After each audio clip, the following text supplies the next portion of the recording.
everybody, this is Digraj Singh Rajput. Welcome to social school. इस वीडियो में क्लास 10th हिस्ट्री का जो पहला चैप्टर है आपका the rise of nationalism in Europe, इस चैप्टर का एग्जाम पैक लेकर आया हूं. क्या है एग्जाम पैक? एग्जाम पैक वो है जो आपके एग्जाम के लिए एक कंप्लीट प्रिपरेशन का पूरा पैकेज है. क्या है इसमें? तो देखिए, आपने चैप्टर पढ़ लिया बहुत अच्छी तरह से, हर एक टॉपिक को समझ लिया. अब वो चैप्टर पढ़ लेना, टॉपिक समझ लेना इज द प्राइमरी पार्ट. अब क्या हो गया कि आपने चैप्टर पढ़ लिया, टॉपिक समझ लिया, तो आपने एक बेसिक चीज जो प्राइमरी लेवल पे करना था वो कर लिया. अब क्या है, अल्टीमेटली आपको पढ़ाना नहीं है जाके, वहां पे आपको आंसर लिख के आना है. उसके लिए ये पता होना चाहिए कि किस तरह के सवाल बन के आ सकते हैं, किस तरह के सवाल बन के आ सकते हैं, तो किस तरह का आंसर लिखना है. फाइन. एग्जाम पैक में आप एक तीर से दो निशाने लगाओगे. एक तो हम पूरा स्नैप रिकैप कर लेंगे चैप्टर में, आपको उस तरह से क्वेश्चन देते चलूंगा कि आपको रिकॉल होते चलेगा कि चैप्टर इस फ्लो में बह रहा था आगे. और दूसरी चीज कि आपको सारे इंपॉर्टेंट क्वेश्चंस क्या क्या बन के आ सकते हैं और किस तरह से आप एक मॉडल आंसर लिख सकते हैं, वो सारी चीजें इस एग्जाम पैक में बताने वाला हूं. तो हियर वी गो. यहां हम स्टार्ट कर रहे हैं हमारा chapter the rise of nationalism in Europe का exam pack. Most important questions will be discussed with you. देखो, अब एक चीज और बताता हूं कि सीबीएसई सैंपल पेपर इशू करता है, तो एकेडमिक ईयर 2022-23 में जो बच्चे एग्जाम देंगे उन लोगों का सैंपल पेपर कैसा होगा, मतलब सैंपल पेपर के हिसाब से हम देखें कि बोर्ड एग्जाम में पेपर कैसा होगा. तो मल्टीपल चॉइस क्वेश्चंस आएंगे, very short answer type questions, short answer type questions और long answer type questions. Very short में वो कंसीडर किया जैसे मान लो कोई डिफाइन टाइप आ गया छोटा क्वेश्चन, तो उसको कंसीडर करते हुए ऐसे क्वेश्चन जो कोई कीवर्ड पर बेस्ड रहते हैं. लेट्स से फॉर एग्जांपल ज़ोल्वेरिन जैसे इस चैप्टर में है, तो ज़ोल्वेरिन क्या है, डिफाइन ज़ोल्वेरिन, एक सिंपल छोटा 2 नंबर का क्वेश्चन आ गया है, समझ रहे हो. तो उस तरह से कुछ very short answer type question, short answer type question जो आपके 3 नंबर में पूछे जा सकते हैं, और लॉन्ग आंसर टाइप क्वेश्चंस. अब अल्टीमेटली होगा क्या कि किसी भी क्वेश्चन को किसी भी कैटेगरी में डालना is just a way of asking the question. हर सवाल को जिसको 2 नंबर में पूछा जा सकता है उसको 5 में भी पूछा जा सकता है, ध्यान रखिएगा. तो वहां पे आपको कंटेंट को च्युइंगम की तरह स्ट्रेच कंप्रेस करते आना चाहिए. ठीक है, इस बात की गांठ बांध के चलना कि कोई भी सवाल कितने भी नंबर में पूछा जा सके, तो हम उसकी कॉम्प्रिहेंसिव अंडरस्टैंडिंग लेके चले ताकि वो लिखा जा सके. लेकिन नॉर्मली ऐसा होता है कि हम आइडेंटिफाई कर सकते हैं कि जैसे क्या बोल सकते हैं कि फ्रेंच रेवोल्यूशन के बाद में लोगों के अंदर एक sense of shared collective belongingness कैसे फोर्ज किया गया फ्रांस में, तो वो क्वेश्चन जो बनेगा तो उसके 5 नंबर में आने की पॉसिबिलिटी ज्यादा है. समझे मेरी बात? तो दिस इज द एसेंस. अगर इसी नोट पर हम स्टार्ट करें आगे, तो पहले कुछ मल्टीपल चॉइस क्वेश्चंस मैंने आपके लिए डाले हैं. इन मल्टीपल चॉइस क्वेश्चंस का स्टार्टिंग में होने का ऑब्जेक्टिव ये होता है कि आपको क्या करवाता है, मैदान के लिए तैयार करवाता है कि एक वार्म अप टाइप से हो जाता है कि आगे जो क्वेश्चंस आएंगे तो चैप्टर के कुछ एमसीक्यूज देख लेते हैं, तो थोड़ा वार्म अप हो जाए कि हम रिविजिट कर पाए कॉन्सेप्ट को कि अच्छा ये ठीक. चलो स्टार्ट करते हैं. तो हम तो मन से जुड़े हैं, तो इधर सवाल स्क्रीन पे आएगा, आपके मन में जवाब आ जाना चाहिए. ठीक है, पहला सवाल, a government or a system of rule that has no restraints on the power exercised. सरकार जो पावर एक्सरसाइज कर रही है उस पावर के ऊपर अगर किसी का वो कंट्रोल नहीं है, सरकार जैसा चाहे वैसा कर रही है, तो इस तरह की गवर्नमेंट को क्या कहेंगे आप? Absolutist, utopian, democratic, conservatist. ठीक है, तो यू डेमोक्रेटिक तो बिल्कुल नहीं होगी. फाइन. क्या है राइट आंसर? एब्सोल्यूटिस्ट. जैसे आप क्या देखेंगे कि मोनार्क्स वगैरह जो होते थे तो दे वर द एब्सोल्यूटिस्ट, जिनके पास में पावर जो होती थी उस पावर का वो ऐसे इस्तेमाल करते थे कि वो अनचेक्ड रहती थी उनकी पावर, कोई उनको सवाल नहीं उठा सकता था. ठीक है, तो absolutist is the right answer for this question. Moving on to the next question. What emphasize the notion of united community enjoying equal rights under the constitution? अभी जस्ट 2 मिनट भी नहीं हुए उसके पहले मैंने आपको क्या बताया कि एक क्वेश्चन 5 नंबर का ऐसा बन सकता है कि how the sense of collective identity was forged among the people in France after the French revolution. तो उसमें अलग अलग स्टेप्स लिए गए थे. वैसे ही ला पैट्रिया और ले सितियोन वाला आइडिया हाईलाइट किया गया था. ठीक है, जिसके चलते क्या है, दी कंट्री को जैसे द फादरलैंड करके कंसीडर किया गया था. ले सिटियोन मतलब सब सिटीजन्स होंगे, इस तरह की बात की गई थी, ताकि क्या हो, ताकि हर एक कम्युनिटी उस देश से एसोसिएटेड फील करे, equal rights under the constitution वाली फीलिंग को एंजॉय कर पाए. तो वो कैसे कर पाए थे?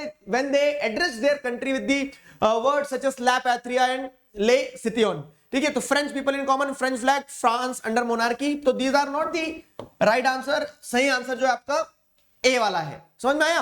सवाल यहां आ रहा है, जवाब उधर आ जाना चाहिए. A is the right answer. Next, which among the following best signifies the idea of liberal nationalism of 19th century Europe? Which among the best signifies the idea of liberal nationalism of 19th century Europe. Liberal nationalism of 19th century Europe में क्या है देखो, तो यहां आपको कहानी समझना होगी। बहुत अच्छा पॉइंट बता रहा हूं मैं आपको, क्या कि liberal nationalism of 19th century Europe को क्या सिग्निफाई करता है। एम्फेसिस ऑन सोशल जस्टिस, हाँ ये भी सही था। State plan socio economic system, ये भी सही लग रहा है, ठीक है। Freedom for individual and equality before law, ये भी सही लग रहा है। Supremacy of state oriented nationalism, ये भी सही लग रहा है।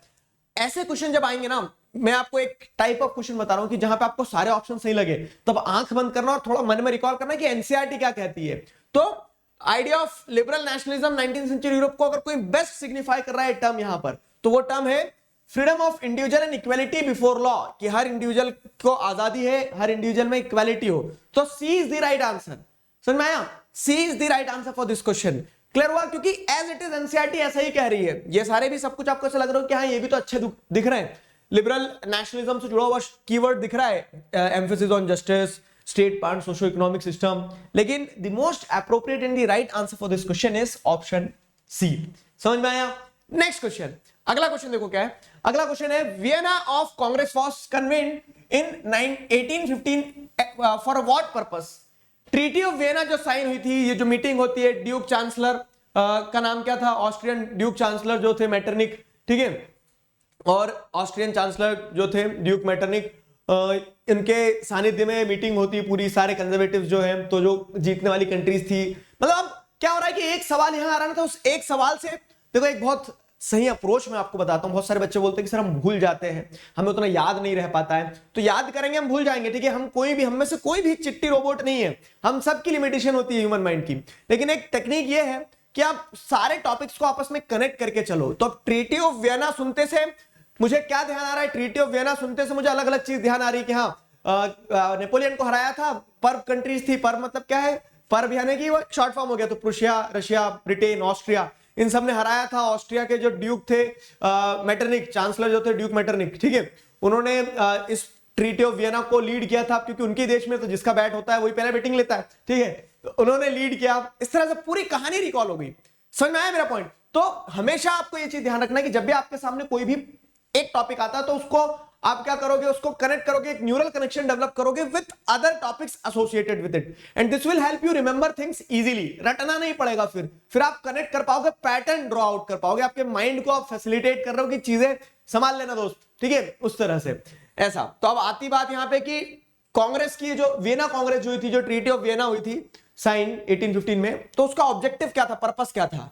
To declare completion of German unification, to restore conservative regime in Europe, to declare war against France, to start the process of Italian unification. तो जैसे अगर आप देखेंगे तो ऑब्जेक्टिव ये था कि जो कंजर्वेटिव रिजीम को नेपोलियन ने उठा के पटका था 1804 से 1815 के बीच में, उनको वापस से रिस्टोर किया जाए, इसीलिए बॉर्बन डायनेस्टी को रिस्टोर किया उन्होंने फ्रांस में, सारी चीजें, है ना। तो B is the right answer. Next, who among the following form the secret society called Young Italy. Secret society जिसका नाम था यंग इटली, ये यंग इटली वाली सीक्रेट सोसाइटी किसने बनाई? Who among the following form the secret society called Young Italy? Otto von Bismarck, Giuseppe Mazzini, Metternich, Johann Gottfried Herder. What do you think, क्या लगता है आपको किसने बनाई थी सीक्रेट सोसाइटी? तो who among the following form the secret society called Young Italy?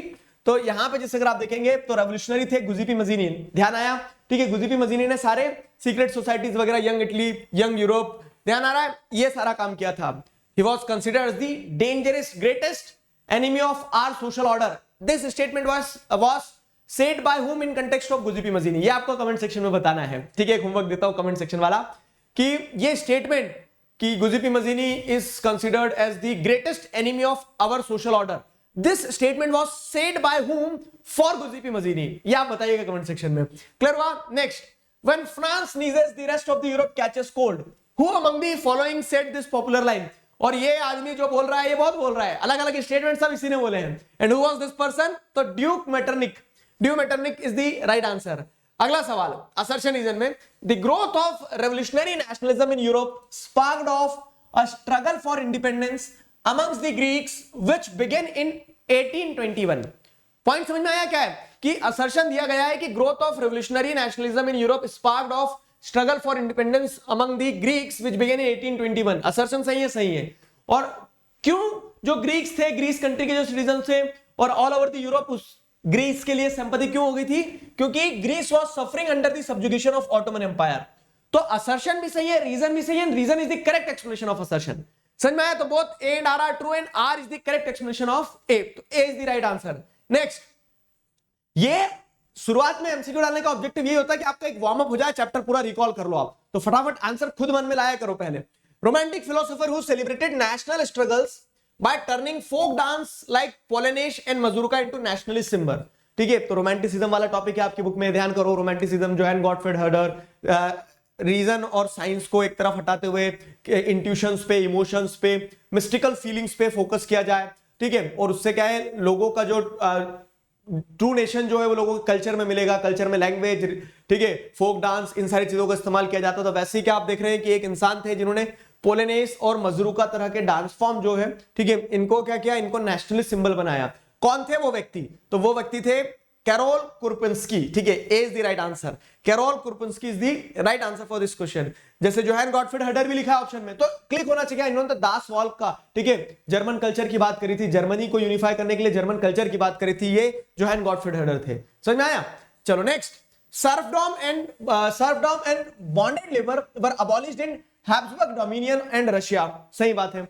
क्या देख रहे हैं आप, कहां से क्वेश्चन है, क्वेश्चन कहां से पहले वो नैरो डाउन किया करो। तो क्वेश्चन आपको जैसे देखोगे आप, तो आपका क्वेश्चन आपको नैरो डाउन होते जा रहा है कि ये क्वेश्चन जो है हमारा, हम अगर और तह तक जाए तो हमें समझ में आएगा कि 1848 का जो रेवोल्यूशन ऑफ लिबरल्स था उसमें वो फेल हो जाते हैं। फेल होने के बाद में विमेन की बात आती है, तो विमेन की बात आती है तो विमेन को भी मेयर स्पेक्टेटर की तरह खड़ा किया गया था। और उसके आगे आ जाए अगर थोड़ा सा, तो फिर लास्ट में समझ में आता है कि जो जितने भी लोग थे जो इन रेवोल्यूशंस को सप्रेस कर रहे थे, उन्हें एक चीज समझ में आ गई थी, क्या, कि लंबे समय तक हम रेवोल्यूशन सप्रेस नहीं कर पाएंगे। समझ में आया? तो वो वहां से पैराग्राफ के एकदम लास्ट कहां से आ रहा है वो आपको ट्रेस करना होगा आपके दिमाग में।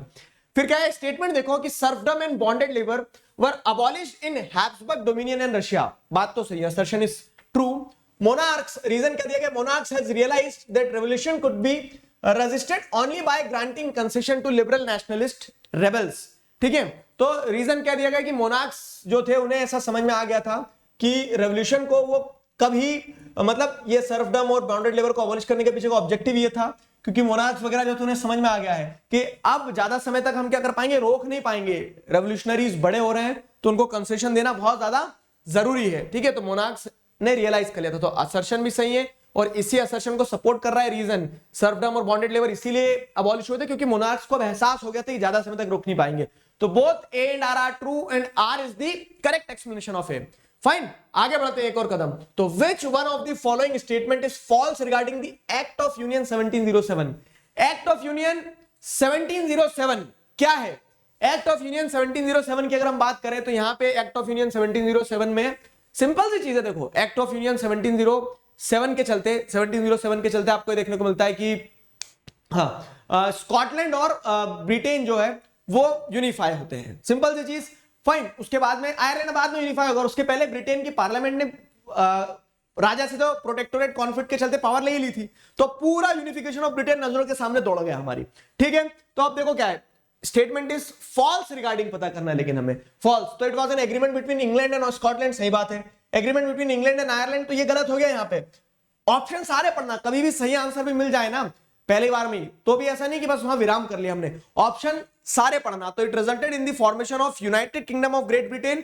ठीक है, United kingdom of great Britain बना क्योंकि स्कॉटलैंड और इंग्लैंड मिल गया। It gave England control over Scotland, तो ये भी सही है कि इंग्लैंड के ऊपर अब कंट्रोल, इंग्लैंड ने कंट्रोल पा लिया स्कॉटलैंड के ऊपर, तो फॉल्स बी वाला है। समझ में आया? Next, select the characteristics of Marianne. Who was Marianne? तो Marianne was the female allegory of France. मन में जवाब आना चाहिए। ठीक है, तो कैरेक्टरिस्टिक पता करो, कैरेक्टरिस्टिक क्या है, रेड कैप, ट्राई कलर, ठीक है, एंड दी कोकैड। उसके बाद में क्या है, the sword, the broken chain and the oak leaves, तो ये तो जर्मेनिया का है। Red cap, broken chain and sword, तो सॉर्ड थी नहीं मैरियन के पास में, ऑल ऑफ दिस होगा नहीं। मैरियन, ठीक है, who was the female allegory of France. Cockade मतलब सिर में पुंधा लगा था यहाँ पे, ठीक है। Red cap, tricolour, red cap मतलब रेड कैप क्या दर्शाती थी, the cap was borne by the slaves upon becoming free. ध्यान आ रहा है? फाइन। उसी के साथ साथ ट्राई कलर की अगर बात की जाए तो ट्राई कलर में कौन कौन से तीन ट्राई कलर को कैरी करती थी जर्मेनिया? वो तीन tricolour were the national colour of France, and you have to write them in the comment section. Clear हुआ? तो दिस इज द स्टोरी। मैं आपको 2 कमेंट होमवर्क दिए आज। आगे बढ़ते हैं, तो एक और क्वेश्चन लो। नेशनलिज्म, ठीक है, nationalism allied with imperialism led Europe to the disaster in 1914। Is the assertion right और रॉन्ग? सही बात है, ठीक है। Many countries in the world which had been colonised by the European powers in the 19th century began to oppose imperial domination. सही है। तो अब यहां पे जैसे अगर आप देखोगे कि nationalism allied with imperialism led Europe to the disaster in 1914, बिल्कुल एग्जैक्टली सही, ठीक है। उसी के साथ साथ reason many countries in the world which had been colonised by the European powers in 19th century began to oppose imperial domination, ठीक है। तो ये सही है गलत है क्या है, this is your homework question, ठीक है। तो यहां से आपको जितने क्वेश्चंस होना थे वार्म अप के लिए वो वार्म अप करवा दिया है। अब जरा थोड़ा सा वार्म अप करने के बाद आप तैयार हो ये देखने के लिए किस किस तरह के सवाल बन के आ सकते हैं, तो वो फटाफट से लगाते चलो। देखो किस किस तरह के सवाल बन के आ सकते हैं। तो very short answer type question जो रहेंगे, तो ये ऐसे क्वेश्चन मैंने यहां पे ऐसे अरेंज किए हैं जिनकी मदद से आपको ये समझ में आए कि हाँ ये वन वर्ड में कीवर्ड में इस तरह के सवाल पूछे जा सकते हैं, वन वर्ड में कीवर्ड में इस तरह के सवाल पूछे जा सकते हैं। तो वो सारे मैंने very short answer type questions में लगा दिए हैं, ठीक है। वो सारे very short answer type questions में लगा दिए। जैसे नेशन स्टेट आया, अब ये जो नेशन स्टेट लिखा हुआ आया है, तो नेशन स्टेट से आपको क्या समझ में आता है, नेशन स्टेट से आपको ये समझ में आता है कि हाँ जब आप क्या देख रहे हैं किसी स्पेसिफिक फिक्स्ड टेरिटरी को आप क्या करते हैं ऑन द बेसिस ऑफ कह सकते हैं on the basis of the feeling of nationalism, जब आप एक फिक्स टेरिटरी से एसोसिएटेड फील करने लगते हो वो नेशन स्टेट हो जाता है। तो ऐसे ही नेशन स्टेट पे क्वेश्चन 3 नंबर में भी आ सकता है। नेशन स्टेट के इंपॉर्टेंट एलिमेंट्स क्या हो जाएंगे, जैसे टेरिटरी हो जाएगा, सिटीजन्स हो जाएंगे, समझ में आ रहा है, सोवरेनिटी हो जाएगा, ये सारी चीजें। तो नेशन स्टेट क्या है, a state that establishes itself as a separate political and geographical entity and functions as a complete and sovereign territorial unit. एक फिक्स्ड सॉवरेन टेरिटोरियल यूनिट है जिसके पास में अधिकार है कि वो अपने रूल्स रेगुलेशन खुद बनाए, अपने लोगों के लिए एक तरह से कानून बना सके, वो नेशन स्टेट कहलाएगा, एक फिक्स्ड ज्योग्राफिकल टेरिटरी। समझ में आया। अब the idea of nation state emerged with the rise of nationalism and when people were connected with the feeling of nationalism the idea of nation state emerged. Is that clear, ठीक है। तो ये आपका nationalism वाला part हो गया, आगे nation state वाला। आगे देखें नेपोलियन कोड, तो नेपोलियन ने पावर में आया, मतलब ये कहां से शॉर्ट में आंसर ऐसे बन के आ सकते हैं। नेपोलियन कोड 3 नंबर 5 नंबर में भी आएगा, इनफैक्ट मैंने आगे क्वेश्चन भी लगाया है। लेकिन अगर सिंपल आपसे पूछ लेगा नेपोलियन कोड को डिफाइन करो 1 नंबर में, तब क्या करोगे आप, 1 नंबर के ऐसे डिस्क्रिप्टिव नहीं आएंगे, लेकिन एक क्वेश्चन जस्ट फॉर आस्किंग में आपको जिसे दे रहा हूं। तो नेपोलियन कोड को जिसे अगर आप देखेंगे तो द सिविल कोड ऑफ 1804, ठीक है, जिसे नेपोलियन ने इंट्रोड्यूस किया था उसी को नेपोलियन कोड कहा जाता है। और इस कोड का अगर ब्रॉडली बात करें तो इस कोड में क्या था, नेपोलियन कोड में या फिर सिविल कोड में, तो this code did away all the privileges based on birth के हिसाब से जो राजा महाराजा प्रिविलेजेस एंजॉय करते आ रहे थे, तो Napoleon code did away all the privileges based on birth, established equality before law establish कर दी, and secured the right to property, और लोगों को राइट टू प्रॉपर्टी दे दिया। सिंपल सी चीज, सिंपल बेसिक स्टेप्स, ठीक है। तो ये नेपोलियन कोड वाला कंसेप्ट देख लिया आपने। अगला आ जाओ, क्या है अगला, एरिस्टोक्रेसी, ठीक है। अगला एरिस्टोक्रेसी, एरिस्टोक्रेसी से आपको क्या समझ में आता, तो वही आगे बढ़ते जा रहे हैं। एक कीवर्ड आ गया, define aristocracy, who were aristocrats.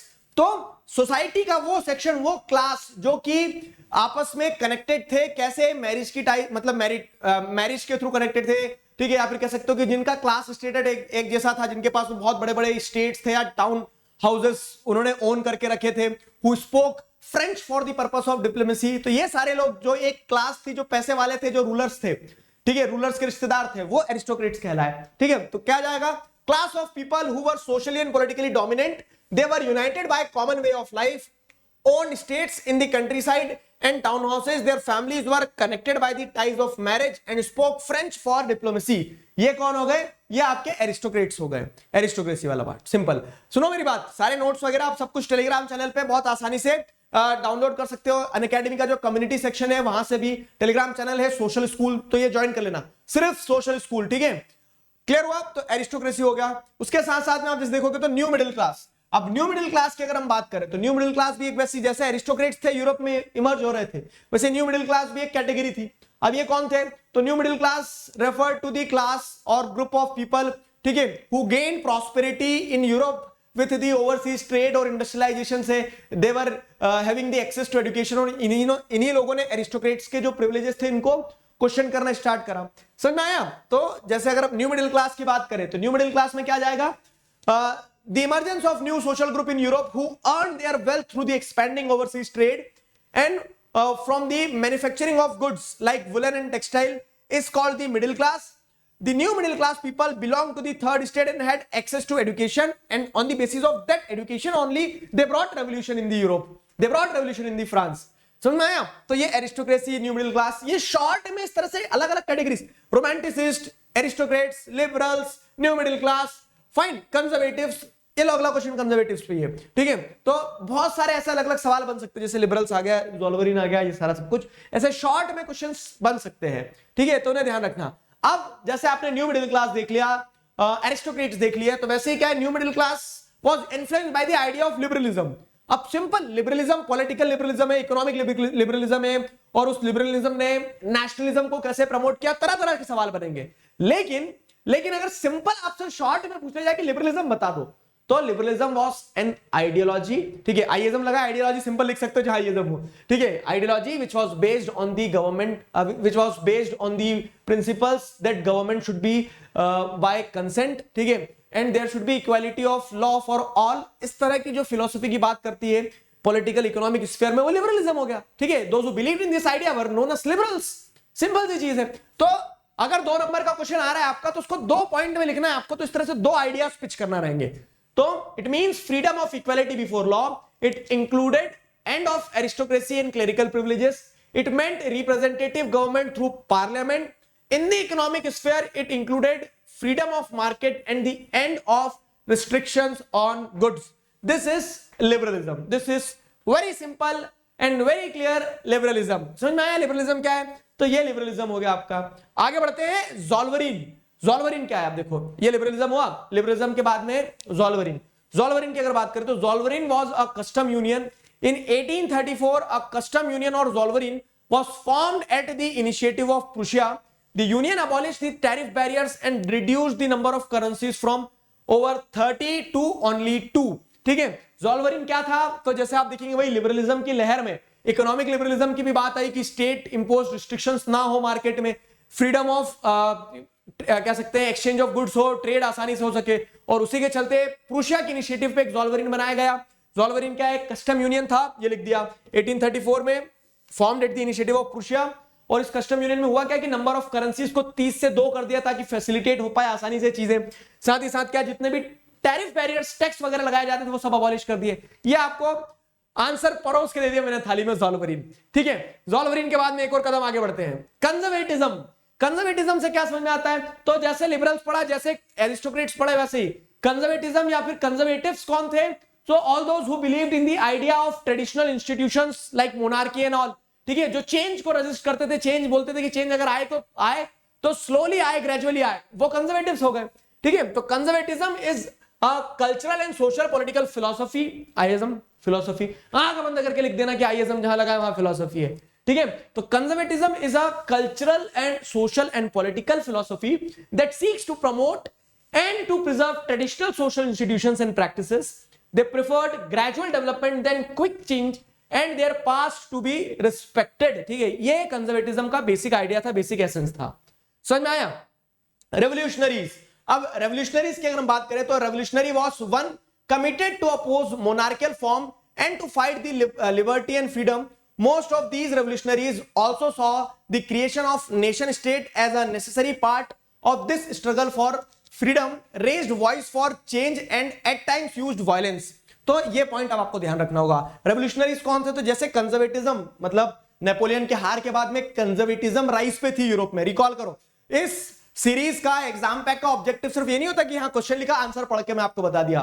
मेरा ऑब्जेक्टिव ये होता है कि जो आपने चैप्टर शायद 2 महीने पहले पढ़ा था और आज आप इस वीडियो पे आ टपके हो कि हाँ चलो क्वेश्चन देख लेता हूं, तो क्वेश्चन देखते देखते वो पूरा चैप्टर आपकी नजरों के सामने दौड़ लगा जाना चाहिए। अगर चैप्टर दौड़ नहीं लगा रहा है तो आप इन क्वेश्चंस को उस तरीके से नहीं देख रहे हो। अगर मैं मेहनत कर रहा हूं ऐसे कि हाँ एक सीक्वेंस में सारे क्वेश्चन जमा के ला रहा हूं, तो उसका ऑब्जेक्टिव होता है कि आप जोड़ते चलो। कैसे, जैसे अगर आपने पढ़ा यहाँ रेवोल्यूशनरीज, कंजर्वेटिज्म, तो कंजर्वेटिव्स जब पावर में आए तो कंजर्वेटिव्स के पावर में आने के बाद में क्या होता है कि उनको अपोज करने के लिए रेवोल्यूशनरीज आए, ठीक है, गुज़िपी मजीनी वगैरह ध्यान आया। अब यहाँ ये रेवोल्यूशनरी तो बता दिया, गुज़िपी मजीनी वगैरह पावर में आए, ठीक है। तो अब जैसे रेवोल्यूशनरीज के बाद में अगला सवाल वही दिया मैंने, गुज़िपी मजीनी का। तो रेवोल्यूशनरीज के साथ साथ आप जैसे देखोगे तो रेवोल्यूशनरीज ने भी बता दिया ना मैंने, हाँ। तो देखो वही कंजर्वेटिव्स थे, कंजर्वेटिव्स को अपोज करने के लिए रेवोल्यूशनरीज आए।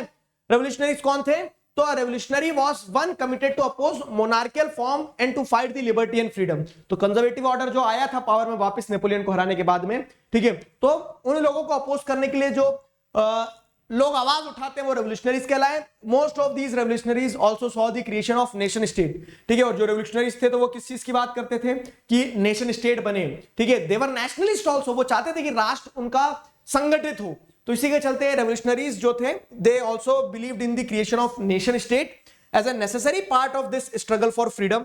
दे रेज्ड वॉइस अगेंस्ट कंजर्वेटिव्स, आप कह सकते हैं, and at times used violence also, उन्होंने उठा के पटकने की भी कोशिश करी कंजर्वेटिव रिजीम को। And one such important revolutionary was Giuseppe Mazzini. ध्यान है, तो गुजिपी मजीनी का एक स्टेटमेंट भी था कि कैसे वो नेशन स्टेट को इंपॉर्टेंट कंसीडर करते थे। क्या स्टेटमेंट था कि God had intended nations to be the natural unit of mankind, fine, और इसी के चलते Italy could no longer remain in fragmented parts, आप देश को ऐसे टुकड़ों में नहीं छोड़ के जा सकते हो। तो ये गुजिपी मजीनी का आइडिया था, समझ में आया। तो गुजिपी मजीनी कौन थे? वही रेवोल्यूशनरी थे। He was an Italian revolutionary born in 1807 Geneva Switzerland. फिर आप जिसे क्या देख रहे हैं कि उन्होंने ही establish many secret society and inspired revolutionary activities in Europe, बहुत सारी। अब क्योंकि क्या है, कंजर्वेटिव जब पावर में आए तो उन्होंने दबाना धमकाना चालू कर दिया लिबरल्स को, नेशनलिस्ट को। तो जितना दबाओगे उतनी जोर से आदमी कूद के बाहर निकल के आता है, जैसे ऐसे ना प्रेशर जितना क्रिएट करोगे उतना तेजी से ऊपर। तो जब रिप्रेशन चल रहा था कंजर्वेटिव्स के द्वारा तो रेवोल्यूशनरीज के अंदर खून उबाल मार रहा था। तो they created many secret societies and the secret societies created by गुजिपी मजीनी वर कौन सी? यंग इटली, यंग यूरोप, ठीक है। एक और होमवर्क देता हूं, यंग इटली कहां बनाई, यंग यूरोप कहां एस्टैब्लिश करी, जगह के नाम दोनों इन दी कमेंट सेक्शन भर दोगे आज कमेंट सेक्शन में, पता है, ठीक है। तो ये हो गया। तो दे एस्टैब्लिश दी रेवोल्यूशनरी, मतलब उन्होंने रेवोल्यूशनरी एक्टिविटीज स्टार्ट करी। गुजिपी मजीनी ने establish two secret societies, young Italy and young Europe, ठीक है। They were the two secret societies that Mazzini established, and he continuously strived for the unification of Italy and overthrowing the conservative regimes which were established after 1815. Clear हुआ? चलो, तो ये हो गया गुजिपी मजीनी का romanticism. अब वही टॉपिक देखो, कंजर्वेटिव, ये गुजिपी मजीनी वगैरह वगैरह वाला पूरा प्रोग्राम चल रहा है। रेवोल्यूशनरीज के बाद में आप देखेंगे एज ऑफ रेवोल्यूशन वाला टॉपिक आता है। तो एज ऑफ रेवोल्यूशन से जैसे ग्रीक वॉर ऑफ इंडिपेंडेंस है एक बीच में टॉपिक, तो ग्रीक वॉर ऑफ इंडिपेंडेंस मैंने आगे 3 नंबर वाले क्वेश्चन में डाल दिया है। क्यों? क्योंकि शॉर्ट में भी आ सकता है वो 3 में भी, वही मैंने बताया स्टार्टिंग में, जो 3 नंबर में पूछा जा सकता है वो 2 नंबर में, जो सीधे ऐसे पूछा जा सकता है कि ग्रीक वॉर ऑफ इंडिपेंडेंस बताओ, तो during the period of age of revolution one such war which played a very important role in the independence of Greece, ठीक है, एक्सप्लेन दैट। तो ग्रीक वॉर ऑफ इंडिपेंडेंस को वैसे भी पूछा जा सकता है। सवाल बहरूपिया होगा, आपको अपनी बुद्धि, अपनी चेतना, अपने विवेक का इस्तेमाल करना होगा, क्योंकि आपने चैप्टर पूरा बहुत अच्छे से पढ़ा, मैं परसीव करके चल रहा हूं। चैप्टर नहीं भी पढ़ा है तो ये एग्जाम पैक में मैं आपको वो चीज हाईलाइट कर दे रहा हूं कि ये चीज ऐसे लिखी है तो इसको ऐसे घुमा के भी पूछा जा सकता है। बट दी थिंग इज कि आपको 2 चीज करना होगा। पहला तो आपको जो पूछा जा रहा है वो पता होना चाहिए, कंटेंट तो पता हो, लिखोगे क्या, नहीं तो चंदा मामा की कहानी लिख के आने से रहे। और दूसरी चीज, आपके अंदर वो स्किल डेवलप करना होगी कि अगर घुमा के क्वेश्चन पूछा जा रहा हो तो भी आप घुमा के एक आंसर दे देना, ठीक है। मतलब कि आप उस क्वेश्चन को आइडेंटिफाई कर पा रहे हो कि आखिरकार पूछना क्या चाह रहा है। दैट इज द पॉइंट, ठीक है, दैट इज द पॉइंट। तो गुजिपी मजीनी वाज एन इटालियन रेवोल्यूशनरी, ये वाला हो गया हमारा पार्ट, आई गेस, ठीक है। तो अब गुजिपी मजीनी हो गया, एज ऑफ रेवोल्यूशन वाला टॉपिक हो गया। उसके बाद कौन सा टॉपिक आता है आपका, ठीक है, romantic imagination and national feeling वाला टॉपिक। तो romantic imagination and national feeling वाला जो टॉपिक है, इसमें आपको क्या देखने को मिलता है, इसमें आपको देखने को मिलता है रोमांटिसिज्म के बारे में। रोमांटिसिज्म क्या है? देखो, तो romanticism is very simple philosophy, जहां पर आप मतलब आइएज्म है, वही अगेन आइडियोलॉजी हो गई, फिलोसफी हो गई, जहां पर आप किस चीज पे फोकस कर रहे हैं, जहां पर आप फोकस कर रहे हैं एक तरह से आप देखते हो कल्चर पे, जहां पर आप एक तरह से फोकस कर रहे हो किस पे, इंट्यूशंस पे, जहां पर आप फोकस कर रहे हो फीलिंग्स पे, rather than साइंस और रैशनल, ठीक है। For what? For creating a sense of nationalism among the people.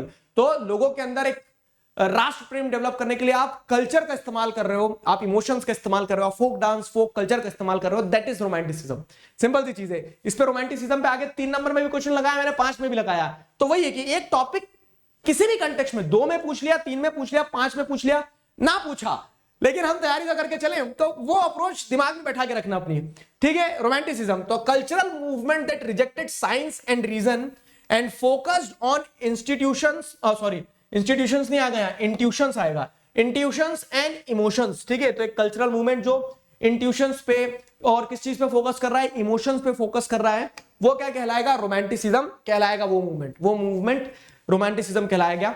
The concern of the romanticist was to create a sense of shared culture heritage and a common cultural past for arousing nationalism. Romanticism celebrate the individual's imagination and intuitions in the enduring search, ठीक है, institution नहीं intuitions है, enduring search of individual rights and liberty, and they have, मतलब अब ये सब करने के लिए उन्हें क्या करना पड़ा, तो अगर किसी को हीरो बनना है तो दूसरे को विलन तो बनाना पड़ेगा। ये एक बहुत कटु सत्य है जीवन का कि कोई भी हीरो जो बनता है ना, तो वो हीरो खुद तो हीरो बनता है, लेकिन खुद को हीरो बनने के लिए उसे किसी को विलन बनाना पड़ता है। और दुनिया ऐसे ही चल रही है, आदमी अपने आप को हीरो बनाने के लिए पहले ढूंढता है कि मैं विलन किसे बनाऊं, ठीक है, that is the harsh reality of life, और वैसे ही चलता है। तो यहां पे भी रोमांटिसिस्ट लोगों ने फोकस किया किस चीज पे, कि इंस्टीट्यूशन और इमोशंस की मदद से हम क्या करेंगे, देश को एकजुट कर देंगे। बहुत अच्छी बात है, लेकिन वो देश को एकजुट करने के लिए उन्होंने देखा कि फिर इंट्यूशंस, इमोशंस, कह सकते हैं मिस्टिकल फीलिंग जो है, भावनाएं जो है, इनसे लोगों को जोड़ोगे तो आपको पहले लोगों को ये बोलना पड़ेगा साइंस वाइंस में कुछ नहीं है, रैशनल रीजन में कुछ नहीं है, आप तो आओ और हिस्ट्री के बेसिस पे, हमारे कल्चर के बेसिस पे हमें एकजुट होना चाहिए, इस तरह की बात। वो भी सही था, उससे भी लोगों के अंदर नेशनलिज्म की फीलिंग आई। तो क्या देखने को मिलता है यहाँ पे, ये इस तरह की जो फीलिंग्स में विश्वास रखते थे वो रोमांटिसिस्ट कहलाए। आगे अगेन क्वेश्चन आपको मिलेगा रोमांटिसिस्ट वाला, ठीक है। अब आगे बढ़ते हैं एक और कदम। तो ये रोमांटिक इमेजिनेशन वगैरह सब कुछ हो गया। हंगर हार्डशिप वाली सिचुएशन आती है, सिलेशिया में वीवर्स जो है वो रिवॉल्ट करते हैं। एक पॉइंट ध्यान रखिए, मुझे अभी एकदम से क्लिक किया है, उस पर भी एक क्वेश्चन आ सकता है कि सिलेशियन रिवॉल्ट क्या था वीवर्स का, ठीक है।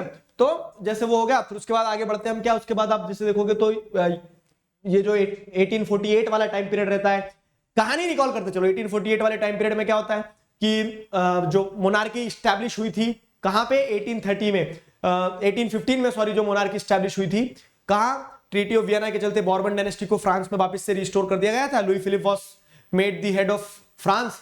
तो 1830 में उसको कॉन्स्टिट्यूशनल मोनार्क बना दिया गया था। तो द एज ऑफ रेवोल्यूशन जो स्टार्ट होती है जब when France नीजेस rest of the Europe catches cold वाला स्टेटमेंट बोला ड्यूक मेटरनिक ने। उसके बाद एक कदम और आगे आओगे तो चलता रहा, 30 से 48 आ जाता है। 48 आते आते हंगर, हार्डशिप और रिवॉल्ट वाली सिचुएशन डेवलप होती है, ठीक है। भुखमरी है फ्रांस में, कमी पड़ गई खाने की, सारा सब कुछ। तो वो 48 में Louis Philippe was forced to flee और फ्रांस पूरी तरह से मोनार्की से हटके रिपब्लिक बन गया, ठीक है। अब जब खरबूजे को देख के खरबूजा रंग बदलता है, तो जब फ्रांस में सारा बदलाव आ रहा था, तो when France नीजेस rest of the Europe catches cold, तो 1848 आते क्या है कि अब लिबरल्स जो थे, मिडिल क्लास एजुकेटेड प्रोफेशनल जो थे, तो they were also inspired by the events taking place in the France, and they also tried to bring the similar changes, they also tried to bring down the monarchy in their country. और उसी के चलते आपको Germany का एक example देखने को मिलता है कि जर्मनी में भी जो एजुकेटेड मिडिल क्लास लिबरल्स थे, तो ऑल जर्मन नेशनल असेंबली बनाते हैं, कॉन्स्टिट्यूशन लेके ढोल नगाड़ों के साथ जाते हैं राजा के पास में, वो कॉन्स्टिट्यूशन प्रेजेंट करते हैं। लेकिन राजा क्या बोलता है, राजा उन्हें बोलता है पीछे घूमो और धक्का दे देता, बोलता है नहीं एक्सेप्ट कर रहे हैं, ठीक है। तो वो जो फ्रैंकफर्ट पार्लियामेंट थी, जो पूरा इवेंट हुआ, क्या फ्रैंकफर्ट पार्लियामेंट क्या थी, तो Frankfurt parliament is the name of German national assembly founded during the revolution of 1848, ठीक है, 1848। They tried to unite Germany in democratic way, ठीक है। तो एजुकेटेड लिबरल मिडिल क्लास के जो लोग थे, तो the assembly was attended by 831 deputies. The member had drafted the constitution for a new German nation. The new constitution was rejected by Frederick Wilhelm IV, the king of Prussia. तो राजा के गले में घंटी बांधने का प्रयास कर रहे थे वो, कैसे, कॉन्स्टिट्यूशन के फॉर्म में। लेकिन राजा ने, फेडरिक विलियम IV जो उस समय राजा था प्रूशिया का, उसने ही रिजेक्टेड दैट कॉन्स्टिट्यूशन, ठीक है। उन्होंने बोला कि नहीं, कोई मतलब ऐसा नहीं कि तुम मुझे कॉन्स्टिट्यूशनल मोनार्क बना दोगे, ठीक है। somehow that failed। उसके बाद में फिर यूनिफिकेशन होता है जर्मनी का। वैसे आप देखेंगे तो फिर आप जर्मनी के यूनिफिकेशन में बाद में कंजर्वेटिव्स ही जो रहते हैं वही इंपॉर्टेंट रोल प्ले करते हैं। इटालियन यूनिफिकेशन में भी गुजिपी, जैसे आप देखेंगे तो इटालियन यूनिफिकेशन में भी विक्टर इमैनुअल जो है तो राजा खुद जिम्मेदारी उठाते हैं। फिर उसके बाद में ब्रिटेन का यूनिफिकेशन होता है। फिर उसके बाद में जो अगला टॉपिक आएगा आपका विजुअलाइजिंग द नेशन, तो अब आपने लड़ भीड़ के प्यार मोहब्बत से जैसे भी आपको देश को यूनिफाई करवाना था करवा लिया, बधाई हो, मिठाई बंटवाओ। लेकिन देश को यूनिफाई करवाने के बाद में देश क्या है, ऐसा तो नहीं कि देखो ये इंडिया जा रहा है, ये ब्रिटेन जा रहा है, वो देखो अमेरिका दौड़ा लगा रहा है, ऐसा कुछ थोड़ी ना होता है। आपको कंट्रीज को एक पिक्चराइजेशन देना होता है, ठीक है। कंट्रीज को आप विजुअलाइज कैसे करोगे, तो इसके चलते allegory construction was the one way. Allegory क्या होती है, तो एलेगरी में सिंपल सी चीज है कि जब कोई एक एब्स्ट्रैक्ट आइडिया को, देश एक भावना है, ठीक है, कोई भी country is a feeling, it is being, जैसे नेशन स्टेट की बात करते हैं, it is an imagination based on the feeling of shared culture. Nationalism ने उन्हें जोड़ के रखा है। लेकिन उसको आप विजुअलाइज कैसे करोगे, तो उसे विजुअलाइज करने के लिए आप उस एब्स्ट्रैक्ट आइडिया को कोई पिक्चराइजेशन या फिर कोई फॉर्म देते हो। तो हम जैसे क्या देखते हैं, हम भारत माता बोलते हैं तो हमारे दिमाग में एक इमेज आती है कि पीछे भारत बैकग्राउंड में एक सौम्य चेहरे वाली एक माता है जिनके हाथ में झंडा है, तिरंगा, शेर है, तो वो इमेज कंस्ट्रक्ट होती है। ऐसा कोई रियलिटी में एग्जिस्ट नहीं करता था, that is the allegory construction. तो वही एलेगरी यहां पे पूछा जाएगा अब आपसे। तो जैसे आप क्या देखेंगे, मैंने एब्स्ट्रैक्ट आइडिया, वो आइडिया कुछ भी हो सकता है, हमेशा जरूरी नहीं कि अच्छा हो, ग्रीड, एनवी, फ्रीडम, लिबर्टी, कोई भी एब्स्ट्रैक्ट आइडिया को जब आप एक्सप्रेस कर रहे हो किसी भी इंडिविजुअल और थिंग के फॉर्म में, जैसे रेड कैप, तो रेड कैप तो आज रैपर लोग भी ऐसे पहन के घूम रहे हैं, लेकिन वो रेड कैप क्या था उस समय पे, जैसे आप देखेंगे तो it was associated with the idea कि जो स्लेव्स रहेंगे आजाद होने पे वो रेड कैप पहन के घूमेंगे। ब्रोकन चेन्स, तो ब्रोकन चेन्स जो है तो आज जैसे ही बोल सकते हैं कि तोड़ के फेंक गया कोई, लेकिन उस समय उन्होंने ब्रोकन चेन्स की उस इमेज को, उस थिंग को एसोसिएट किया किससे, आजादी से। समझ में आ रहा है? तो वो आपको यहां ध्यान देना होगा कि जब कोई एब्स्ट्रैक्ट आइडिया को जब आप किसी पर्सन और थिंग के साथ एसोसिएट करते हो, ठीक है, which have literal meaning and meaning to be, कह सकते हैं से टू द पीपल, तो वो क्या कहलाता है, वो आप जैसे देखेंगे तो एक रियल मीनिंग और एक रियल मीनिंग और एक लिटरल मीनिंग हो गया, और एक उसके बाद में एक आइडियोलॉजिकल मीनिंग जुड़ा हुआ रहता है जब इन आइडियाज के साथ में, ठीक है, इन पर्संस के साथ में, तो वो एलेगरी कंस्ट्रक्शन कहलाता है। जैसे फ्रेंच आर्टिस्ट ने फीमेल एलेगरी को रिप्रेजेंट करने के लिए फ्रांस की क्या बनाया, मैरियन। मैरियन एक female allegory, Marianne was the female allegory of France, ठीक है, शी सिंबलाइजेस रीजन। अब वो ये कि Marianne was the idea of France, जो रीजन को, लिबर्टी को, आइडियल्स ऑफ रिपब्लिक को दर्शाती थी। सिमिलरली जर्मनी में एलेगरी कंस्ट्रक्ट की गई है, it was named as Germania, जो हीरोइज्म को दर्शाती थी, ठीक है, आया समझ में? तो ये कहानियां हैं। अब जैसे आप देखोगे बुक में तो आपको अलग अलग वो जो इमेजेस दी उन्हें ध्यान रखना, ऑब्जेक्टिव टाइप क्वेश्चंस में उन इमेजेस की पॉसिबिलिटी तेज रहती है। जैसे अब एक और अगर हम देखें यहाँ पे वेरी शॉर्ट आंसर टाइप, अब बाल्कन आ गया। अब देखो ये पूरा टॉपिक जो है नेशनलिज्म एंड इंपीरियलिज्म, इससे छोटे क्वेश्चन भी बन के आ सकते हैं। इंपीरियलिज्म क्या है, बाल्कन्स क्या है, स्लाव्स कौन थे, क्लियर हुआ, हु वर स्लाव्स, सिंपल। तो the inhabitants of the Balkan region were known as Slavs, the nationalist who live in the Balkan region were known as Slavs. Balkan region क्या है, तो वो जो प्रेजेंट डे, मॉडर्न डे आप countries देख रहे हैं, जैसे तो modern day countries Romania, Bulgaria, Greece, Albania, Macedonia, Croatia, Bosnia Herzegovina, Slovenia, Serbia and Montenegro, तो ये सारी प्रेजेंट डे कंट्रीज जो है, एक समय पे ये पूरी की पूरी countries, these were under the, क्या कहोगे आप, these nations were under the Ottoman empire, ठीक है। तो ये जो पूरा जियोग्राफिकल रीजन था जो आज की मॉडर्न डे इन कंट्रीज से बना हुआ है, ठीक है, that geographical region is known as Balkan region, is known as Balkan region, और यहाँ के जो इनहेबिटेंट्स थे they were known as Slavs. Simple सी चीज है। फिर बाद में क्या होता है कि ऑटोमन एम्पायर डिसइंटीग्रेट होता है, ये लोग आजादी असर्ट करते हैं, आपस में लड़ रहे होते हैं, बिग पावर राइवलरी हो जाती है, फर्स्ट वर्ल्ड वॉर हो जाता है और छापा हो जाता है, ठीक है। तो ये आपका पूरा का पूरा बाल्कन्स वाला पार्ट रहेगा। अब आप शुरू से चालू किए थे कहां से, नेशन स्टेट से, बाल्कन पे आके खत्म कर रहे हो वेरी शॉर्ट आंसर में। तो वेरी शॉर्ट आंसर तो मैंने बताई आपको 13 क्वेश्चन जो छोटे छोटे बन के आ सकते हैं, ठीक है, लेकिन पूरा चैप्टर रिवाइज हुआ कि नहीं, ईमानदारी से बताना अब, ठीक है। तो ये अप्रोच रखना है अब आपको। अब जैसे देखें तो इसी चैप्टर में अब हम क्या देख रहे हैं कि और शॉर्ट आंसर टाइप क्वेश्चंस क्या बन सकते हैं जो प्रोमिनेंट है, जिस तरह से पूछे गए हैं। तो शॉर्ट आंसर टाइप क्वेश्चन देखो क्या बन सकते हैं। ये बनेगा पहला तो कि what changes did Napoleon introduce to make the administrative system more efficient in territories ruled by him. तो नेपोलियन ने क्या बदलाव लाया, क्या लाया नेपोलियन ने, सिविल कोड ऑफ 1804। तो वही है सवाल, वह रुपया है, घूम के आया है, आइडेंटिफाई जिसने कर लिया कि नेपोलियन ने क्या चेंजेस इंट्रोड्यूस किए, तो वो जो सारे चेंजेस इंट्रोड्यूस किए थे वो तो सिविल कोड ऑफ 1804 में ऐसे ही लिखे। तो सिविल कोड ऑफ 1804 से हमारा काम बन जाएगा, ठीक है, नेपोलियन कोड से हमारा काम बन जाएगा, समझे मेरी बात को। तो वो कहानी रहती है। तो he established the civil code of 1804 also known as Napoleon code. Point क्या है, अगर मैं आपको एक क्वेश्चन दे दूं और आंसर वर्बली बता दूं तो आपके दिमाग में वो सारे पॉइंट्स दौड़ जाना चाहिए और आप बोलते हाँ सर चिंता मत करो, सिखा दिया आपने, हम तो कर देंगे। समझ में आया ना। तो अब क्या है कि सवाल का रूप बदला है बस, लेकिन उसका एसेंस तो वही है। सिविल कोड ऑफ 1804 के पॉइंट लिखना है कि ही डिड, क्या बोल सकते हैं, he did away with all the privileges based on birth, establish equality before law, uniform system of weight and measurement लेके आया, ठीक है, ट्रेड गिल्ड्स एस्टैब्लिश करे, फाइन। तो उस तरह से सारे पॉइंट्स जो है आपको दिमाग में आ गए और वही आपको लिखना रहेंगे। बस क्या रहेगा कि जैसा क्वेश्चन रहेगा आपको वही, माथा देखो तिलक लगाओ, ठीक है। क्या हो रहा है कि जैसा क्वेश्चन रहेगा थोड़ा सा अपने आप को उस तरह से रीस्ट्रक्चर कर लेना।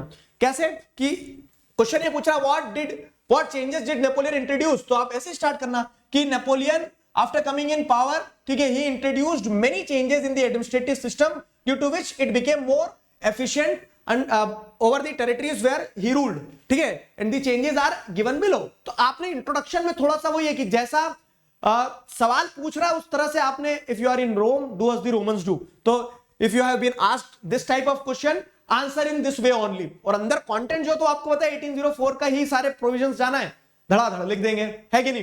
क्लियर हुआ? तो देखो वही है कि ही एस्टैब्लिश सिविल कोड, और थोड़ा सा मतलब एक इंट्रो दे देना, मैं आपको वही बता रहा हूं। हाँ, एक और चीज सुन लो, कुछ बच्चे पहली बार क्योंकि एग्जाम पैक देख रहे होंगे ना, इस हर तरह के बच्चे, कुछ तो इंतजार कर रहे थे बहुत सारे जो भी मुस्कुरा दिए कि हाँ सर मिल गया हमें, और कुछ बच्चे पहली बार ये वीडियो देख रहे हैं एग्जाम पैक का। तो मैं बता रहा हूं कि यहाँ जो आंसर लिख रहा हूं मैं आपको, जरूरी नहीं कि ये आंसर आपको एग्जाम में लिख के आना है, फिर क्यों दिखा रहे हो सर? ऑब्जेक्टिव ये है कि इससे आपको एक ढांचा समझ में आए। कितना याद रखोगे आप? याद नहीं रख सकते हो, अपने शब्द में बेफिक्र होकर लिख कर आना, ठीक है, लेकिन एक ढांचा, एक स्ट्रक्चर जो है वो मैं आपको देते चल रहा हूं, ठीक है? तो what changes did Napoleon introduce to make the administrative system more efficient in the territories ruled by him? तो he established the civil code of 1804, also known as the Napoleonic code. This did away with all the privileges based on birth. It established equality before law and secured right to property. समझ में आया? तो Napoleon ने ये सारे changes introduce किए, right to property वगैरह introduce कर दिया, ठीक है, प्रिविलेजेस जो बेस्ड ऑन बर्थ थे उनको खत्म कर दिया, ये सारा सब कुछ. He abolished the feudal system and freed peasants from serfdom and manorial dues. तो उसने क्या करा? एक तरह से नेपोलियन ने पावर में आने के बाद में फ्यूडल सिस्टम को खत्म कर दिया, पीजेंट्स को आजाद कर दिया. किस चीज से? सर्फडम और मैनोरियल ड्यूज से, कि जो आपको बंधुआ मजदूर की तरह काम करते रहना पड़ता था, जो मैनर होता था, जो रिच कह सकते हैं एरिस्टोक्रेट होता था, उसको एक तरह से बोलते हैं ना फ्री गिफ्ट्स वगैरह जाके देना पड़ता था, उन सारी चीजों से भी आजादी दिलवा दी. तो वो सारे पॉइंट जो 1804 में थे. इन टाउन्स गिल्ड सिस्टम को रिमूव कर दिया. Guild system was removed. Transport and communication system were improved. तो ये सारी चीजें, guild system was introduced, I guess. Guild system तो इंट्रोड्यूस किया था, ठीक है, गिल्ड सिस्टम तो इंट्रोड्यूस किया था ना, ताकि ट्रेडर्स वगैरह जो है, ठीक है, गिल्ड सिस्टम वर इंट्रोड्यूस्ड होना चाहिए, आई गेस इंट्रोड्यूस्ड होना चाहिए, if I am not wrong, ठीक है. इसको थोड़ा सा यहां देखेंगे हम. गिल्ड सिस्टम तो इंट्रोड्यूस किया था ताकि क्या हो, मूवमेंट जो हो, ट्रेड वगैरह जो हो वो आसानी से हो सके. सारे गिल्ड सिस्टम क्या था कि सारे वर्कर्स एक साथ आ सके और आके नेगोशिएट कर सके ट्रेड के लिए, वो अपने लिए अपने ग्रुप्स बना सके, सिंपल सी चीज. तो गिल्ड सिस्टम वर इंट्रोड्यूस्ड. इसे चेक करेंगे सभी लोग, ठीक है. फिर उसके बाद क्या है? Transport and communication system were improved. Common currency and standardised weight and measurement were introduced. ये सारी चीजें हुआ. क्लियर है? तो these were the changes introduced by Napoleon to make administrative system more efficient in the territories ruled by him. Clear हुआ? आगे बढ़ते हैं. How did the wave of economic nationalism strengthen the wider nationalist sentiments growing in Europe? तो Europe के अंदर एक wider nationalist sentiments. अब आप बोल रहे हो सर आप तो टप्पा टप्पा खाते जा रहे हो, मतलब बीच बीच के टॉपिक, तो वही कोई 3 नंबर में डाल दिए हैं, तो जो नहीं दिख रहा है आपको बीच में, जैसे नेपोलियन के पहले भी था कि फ्रांस में कलेक्टिव आइडेंटिटी, तो उसको 5 में डाला है मैंने, ठीक है. तो उस तरह से क्या है कि सारे जो प्रोबेबल क्वेश्चन रहेंगे, ये 3 में पूछा जा सकता है, 5 में पूछा जा सकता है, वो क्लियर होता चले आपको, ठीक है. तो how did a wave of economic nationalism strengthen the wider nationalist sentiments growing in Europe? Europe में जो एक वाइडर नेशनलिस्ट सेंटिमेंट्स ग्रो कर रहे थे, उसको इकोनॉमिक नेशनलिज्म ने कैसे स्ट्रेंथन किया, ठीक है. तो मतलब ऐसा है, वेव ऑफ इकोनॉमिक नेशनलिज्म जो चली है, कैसे है कि लिबरलिज्म में इकोनॉमिक लिबरलिज्म हमने देखा था, ठीक है. It strengthened the nationalist sentiments growing in Europe. कुल मिला के कहानी ये है कि लिबरलिज्म का जो आइडिया था उसमें इकोनॉमिक नेशनलिज्म की बात की गई कि इकोनॉमिकली टेरिटरीज को यूनिफाई किया जाना चाहिए, तभी तो ज़ोल्वरिन को यूनिफाई किया था.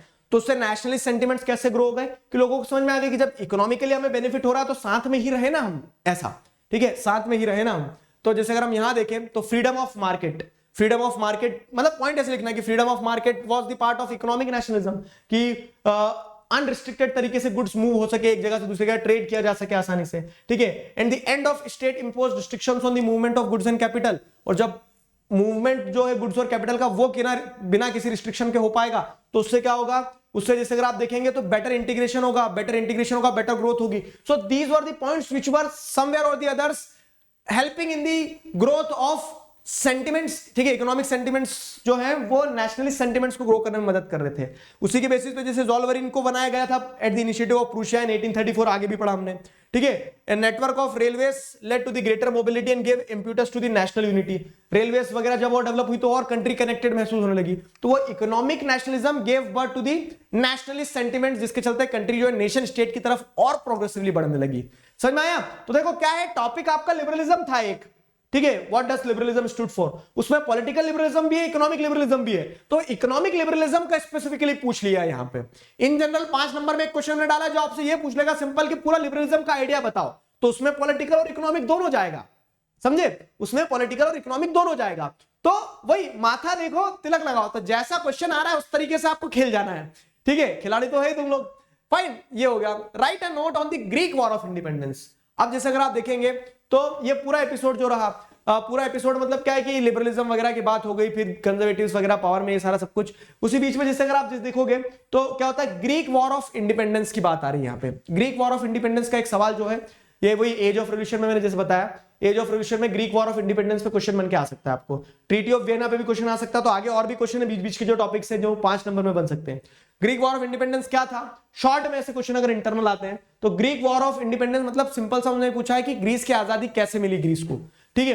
तो उसमें आप लिख सकते हैं क्या कि Greece was under the subjugation of Ottoman empire, लेकिन ग्रीस को कार्डल ऑफ यूरोपियन सिविलाइजेशन माना जाता था, जिसके चलते बहुत सारे यूरोपियन कंट्रीज के जो सेंटिमेंट्स थे वो ग्रीस के साथ जुड़े हुए थे, और ग्रीस को ऑटोमन एम्पायर के चुंगल में फंसा देख उन्हें अच्छा नहीं लगता था। तो ऑल ओवर द यूरोप आपको क्या देखने को मिलता है, sentiments started growing for the independence of Greece.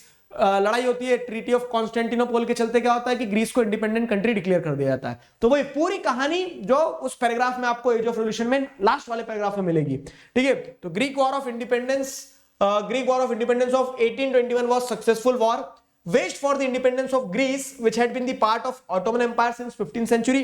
अब दिखती बात है कि ऑटोमन एम्पायर क्या था, एक इस्लामिक एम्पायर था, और ग्रीस जो है तो वो क्रिश्चियनिटी का कार्डल माना जाता था कि यहां से क्रिश्चियनिटी निकली है, पालना समझा जाता था उसे, ठीक है। तो revolutionary nationalism inspired this struggle, east Europeans and Greeks in the prison supported this struggle against the huge Muslim empire.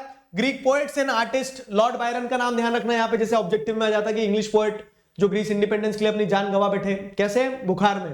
तो Greek poets and artist use the rich ancient heritage and culture of Greece to mobilise the public opinion, ठीक है। The treaty of Constantinople declared Greece independent in July 1832। जुलाई 1832 में उन्होंने क्या किया, Greece को independent country declare कर दिया इस तरह से, ठीक है, ट्रीटी ऑफ कॉन्स्टेंटिनोपल के चलते। समझ में आया? तो ये हो गई कहानी। आगे बढ़े तो how did culture play an important role in creating the idea of nation in Europe, explain with example. अब देखो ये 3 नंबर में पूछा मैंने रोमांटिसिज्म वाला कि कल्चर कैसे इंपॉर्टेंट रोल पे कर सकता है, एग्जांपल से बताओ। तो अब जोहान गॉटफ्रीड हर्डर का पॉलिश लैंग्वेज का अगेंस्ट द रशियन डोमिनेंस, ये एग्जांपल बता रहा हूं। मजूरुका और पोलेनेस जो डांस फॉर्म्स थे जो कैरोल कुर्पन्स्की ने स्टार्ट किए थे, तो ये सारे एग्जांपल है। तो इन एग्जांपल्स की मदद से आप बता सकते हो कि हाँ ऐसे आप अलग अलग टाइम पीरियड में देखोगे तो with the help of culture people have tried to create a sense of nationalism, और कह सकते हैं नेशनल यूनिफिकेशन के लिए कल्चर का इस्तेमाल किया है। समझ में आया ना?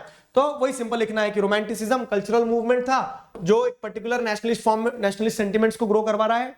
रोमांटिक आर्टिस्ट ने ग्लोरिफिकेशन ऑफ साइंस और रीजन को क्रिटिसाइज किया, रीजन इंट्यूशंस वगैरह इन सारी चीजों पे फोकस किया। एग्जांपल में यही वर्नाकुलर लैंग्वेजेस, फोकलोर्स वगैरह, तो जैसे वही पोलैंड की लैंग्वेज, पोलैंड पे रशिया का ऑक्यूपेशन हो गया था, लेकिन पॉलिश लैंग्वेज के थ्रू क्या लोग रेजिस्ट करते थे रशियन ऑक्यूपेशन को। पोलैंड में जैसे आप वही देखो कैरोल कुर्पन्स्की ने नेशनल स्ट्रगल को ओपेरा म्यूजिक्स, ठीक है, और डांस फॉर्म्स के थ्रू सेलिब्रेट किया है। German philosopher Johann Gottfried Herder जो थे, तो उन्होंने क्या किया कि उन्होंने बताया कि जो ट्रू कल्चर है, ट्रू जर्मन कल्चर, वो लोगों का कहां मिलेगा, was among the common people, ठीक है, in their folk song, folk poetry and folk dance. तो true culture is among the common people, तो वो कॉमन पीपल एक साथ जुड़ जाएंगे तो जर्मनी अपने आप बन जाएगा ऐसा, ठीक है। दीज आर द एग्जांपल्स जहां पे आप कह सकते हैं कि कल्चर ने एक इंपॉर्टेंट रोल प्ले किया, ठीक है, इन creating the idea of nation in Europe. समझे? आगे बढ़ते हैं। डिस्क्राइब एनी 3 क्वेश्चन समझते चलो कि कैसे आ सकते हैं। अब जैसे आप देखोगे रोमांटिसिज्म के बाद में एक टॉपिक जो आपका हंगर, हार्डशिप, रिवॉल्ट, तो उसमें आ सकता है कि क्या सिचुएशन थी जो हार्डशिप फेस करना पड़ रही थी 1830s के टाइम पीरियड में यूरोप में, स्पेसिफिकली फ्रांस में, कि फ्रांस के लोग रोड पे उतर आए, राजा को भागना पड़ा अपना सिंहासन छोड़ के। तो what were the reasons behind that economic hardship, hunger और हार्डशिप क्यों लिखा है वहां पे, ठीक है, क्यों रिवॉल्ट कर गए। जैसे उसी में आगे आ गया सिलिशियन पे, तो क्वेश्चन ऐसा आ गया कि explain the Silesian, explain the revolt of Silesian weavers. तो आपको मैं देखो हर क्वेश्चन यहां डाल नहीं सकता हूं, लेकिन ऑब्जेक्टिव ये है कि मोस्ट इंपॉर्टेंट क्वेश्चंस, और उसी के साथ साथ सबसे बड़ा ऑब्जेक्टिव ये है कि मोस्ट इंपॉर्टेंट पैटर्न को कैसे पकड़ना है वो समझ में आ जाए कि कैसे कैसे सवाल आ सकते हैं। तो जैसे अगर हम बात करें describe any 3 economic hardship faced by Europe, क्या इकोनॉमिक हार्डशिप थी? 1830s का टाइम पीरियड है, हंगर, हार्डशिप, रिवॉल्ट वाला। तो आप बोलेंगे कि क्रॉप फेलियर हो रहा है, प्रोडक्शन नहीं हो रहा है क्रॉप का, महंगाई बहुत ज्यादा बढ़ रही है, अनएम्प्लॉयमेंट बढ़ गई है, तो ये सारे रीजन थे जिसके चलते लोग रोड पे उतर के आए। लोग रोड पे उतरे तो राजा को रोड पे भागना पड़ा फिर, ठीक है, Louis Philippe was forced to flee. तो क्या थे economic hardships, increase in the population all over Europe, more job seekers than employment, मतलब अनएम्प्लॉयमेंट हाई थी, रूरल पॉपुलेशन जो थी वो माइग्रेट कर गई अर्बन एरियाज की तरफ, स्लम्स जो है बहुत ज्यादा ओवरक्राउड होने लगी। उसी के साथ साथ आप लिख सकते हो, मतलब कुछ भी पॉइंट 3 पूछे तो प्राइसेस जो है वो बहुत ज्यादा बढ़ गए तेजी से, प्राइसेस बहुत ज्यादा बढ़ गए तेजी से, समझ में आ रहा है। और वेदर कंडीशंस, जैसे अगर कह सकते हैं क्रॉप फेलियर हुआ, ठीक है, तो क्रॉप फेलियर के चलते भी क्या होता है, क्रॉप फेलियर के चलते भी लोगों को परेशानी का सामना करना पड़ता है। तो पॉइंट्स 3, 5 जितने भी पूछे गए, बस अपना विवेक का इस्तेमाल करना। विवेक मतलब वो नहीं कि आपके पीछे जो बैठा है उससे आंसर पूछ लेंगे कि सर नहीं तो बोला था, विवेक का इस्तेमाल कर लेना। विवेक मतलब बुद्धि, ठीक है, तो बुद्धि का इस्तेमाल करके आपको वही माथा देखना है, तिलक लगाना है, ठीक है, ये हो गया। एक और question, explain the failed attempt of educated middle class in 1848 to unify the Germany.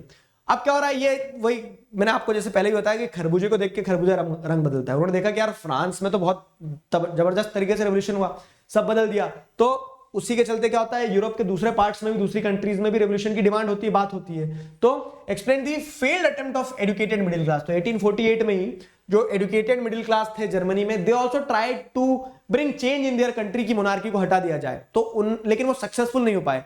तो उनका जो फेल्ड अटेम्प्ट था ना, उस फेल्ड अटेम्प्ट को एक्सप्लेन करो यहां पे। तो जैसे taking inspiration from the February revolution in France, men and women of liberal middle class combined their demands for constitutionalism with national unification all over the Europe, और यही जर्मनी में भी किया, ठीक है। 3 नंबर के क्वेश्चन रहेंगे, तो आपने एक आइडिया बता दिया कि उन्होंने सोचा क्या पहले, फिर सोचा क्या, सोचा, सोचने के बाद किया क्या। तो they all came together in the city of Frankfurt, decided to vote for a German National Assembly, all German National Assembly on 18th May 1844, 18th May 1848 831 representatives हैं, वो पहुंच जाते कहां, फ्रैंकफर्ट पार्लियामेंट में, ठीक है, जो कि सेंट पॉल चर्च में हुआ था। तो बस सिंपल चीज है, ठीक है, सेंट पॉल चर्च में हुआ था, वहां उन्होंने कॉन्स्टिट्यूशन ड्राफ्ट किया और बिल्ली के गले में घंटी बांधने जैसा काम था, मतलब राजा के गले में कॉन्स्टिट्यूशन बांध दो कि राजा की पावर को हम रिस्ट्रिक्ट कर पाए, ठीक है। तो कॉन्स्टिट्यूशन ड्राफ्ट किया और उस कॉन्स्टिट्यूशन में उन्होंने राजा को क्या बोला कि monarch will head the country, राजा ही राजा रहेगा, लेकिन he will be subject to the parliament. राजा ने बोला अच्छा तेज चल रहे हो, ठीक है। तो Frederick William IV, the king of Prussia, he rejected and joined other monarchs to oppose the elected assembly, and the attempt of the educated middle class for the unification of Germany failed in 1848। समझ में आया? अब वही है, तो इस तरह से सवाल जैसा बनेगा वैसा इंट्रो कंक्लूजन अपना बनाना, बाकी स्ट्रक्चर जो रहेगा आंसर का इररिस्पेक्टिव ऑफ द फैक्ट वो एक जैसा ही जाएगा, क्योंकि आइडिया तो वही है ना, बेसिक कंटेंट तो वही है, बस वो ये है कि आपको उस कंटेंट को क्वेश्चन के तरीके से समझ के वैसा जमाना रहेगा, ठीक है। पजल सॉल्विंग टाइप है थोड़ा सा। अब जैसे अगर आप देखेंगे तो ये फेल अटेम्प्ट के बाद में फिर कंजर्वेटिव्स खुद ही जर्मनी और इटली के यूनिफिकेशन में इंपॉर्टेंट रोल प्ले करते हैं, आगे पढ़ेंगे ओटो वन बिस्मार्क वगैरह वाले, आगे क्वेश्चन 5 नंबर में वो लगाया मैंने। फिर वैसे ही ब्रिटेन का भी यूनिफिकेशन होता है, तो ब्रिटेन के यूनिफिकेशन में क्या कहानी है देखो, तो how did Britain came into existence as a nation state, explain. तो ब्रिटेन के यूनिफिकेशन में सिंपल सी पॉइंट है, आपको 3-4 ध्यान रखना है। अगर 5 नंबर में आ गया तो 5 पॉइंट, नहीं तो 3 पॉइंट। कैसे आपको ध्यान रखना है कि ब्रिटेन जो है, तो ब्रिटेन का unification rest of the countries जो रही यूरोप की उससे अलग रहा, मोर पीसफुल रहा थोड़ा सा। जहां पे आपको क्या देखने को मिलता है, जहां पे आपको देखने को मिलता है कि प्रोटेक्टोरेट कॉन्फ्लिक्ट के चलते पहले पार्लियामेंट पावर ले लेती है राजा से ब्रिटेन की, फिर उसके बाद में क्या होता है, पार्लियामेंट ने पावर ले लिया, फिर वो स्कॉटलैंड को मिला लेते हैं एक्ट ऑफ यूनियन 1707 में, आयरलैंड को खींच लेते हैं 1801 में, और उसके बाद में यूनिफिकेशन ब्रिटेन का कंप्लीट। लो भैया, ब्रिटेन बन गया dominated by the English culture, English language and everything was, कह सकते हैं everything which was considered as the identity of country was English। तो उनका ही यूनियन जैक झंडा लहराता था, उनका ही गाना जो है God save our noble king. अगर 5 में आता तो ये कंटेंट एक्सटेंड कर देंगे आप, ठीक है। 3 में आता तो सिंपल 3 पॉइंट्स 3 आइडिया ऐसे पिच कर सकते हो आप, क्या कि there were different ethnic identities with its own culture and politics, ठीक है, जैसे English, Welsh, Scot and Irish, ठीक है। तो अलग अलग एथनिक आइडेंटिटीज रहती है इंग्लिश आइल्स पे। Nation, as the nation grew in power, its influence over the other island also increased, ठीक है। तो लेकिन जैसे जैसे ये अलग अलग ट्राइबल कम्युनिटी से कह लो रहती थी, लेकिन इन अलग अलग ट्राइबल कम्युनिटीज में जैसे जैसे इंग्लिश ट्राइबल कम्युनिटी ग्रो करते चलेगी, ठीक है, तो वेल्थ बढ़ते चले गई, दूसरे इंडिया आ गए थे, लूट लूट के ले गए यहां से सब, तो उन्होंने दूसरों के ऊपर डोमिनेट करना चालू कर दिया, ठीक है।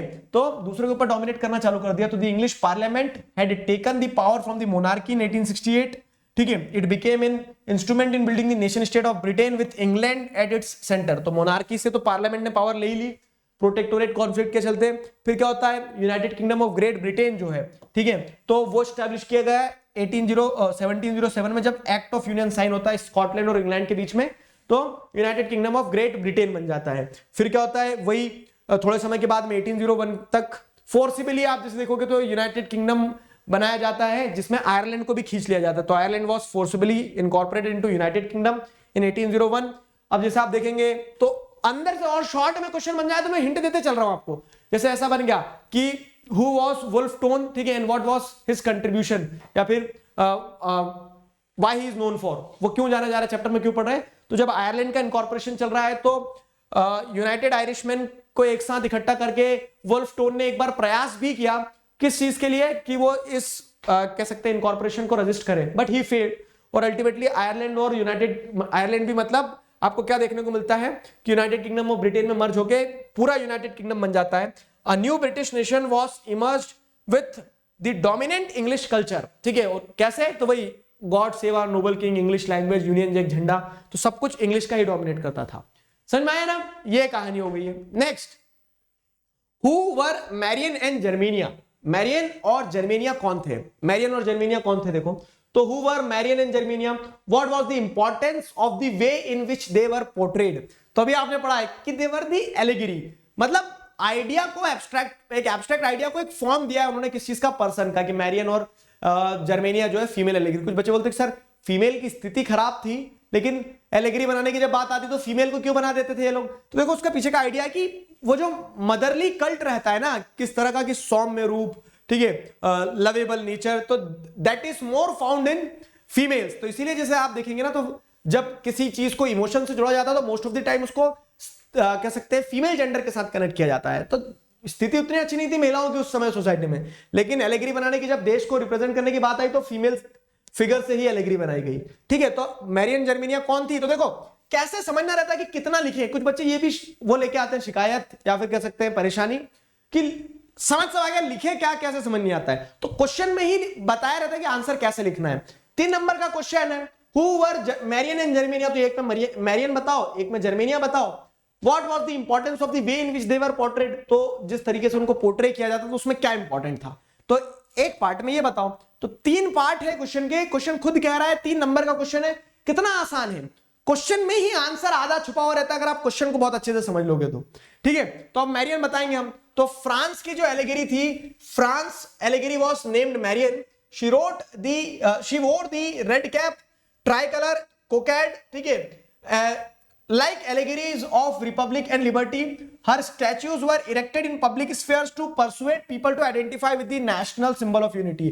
अब जैसे क्या होता है कि तिरंगा, जैसे कि मैं बता रहा हूं, फ्लैग का क्या यूज रहता है कि तिरंगा चाहे कश्मीर में कोई देख रहा हो, तिरंगा चाहे कन्याकुमारी में कोई देख रहा हो, कोई नागालैंड में देख रहा हो, कोई गुजरात में देख रहा हो, हर आदमी एक जैसी फीलिंग महसूस करता है, गर्वान्वित महसूस करता है जब वो तिरंगे को लहराता हुआ देखता है, ठीक है। तो वैसे क्या होता है कि ये फीमेल एलिगरी बना के मैरियन की जब स्टैच्यूज अलग अलग जगह लगाई गई तो all people were associated with the same feeling, national symbol of unity consider किया जाता था।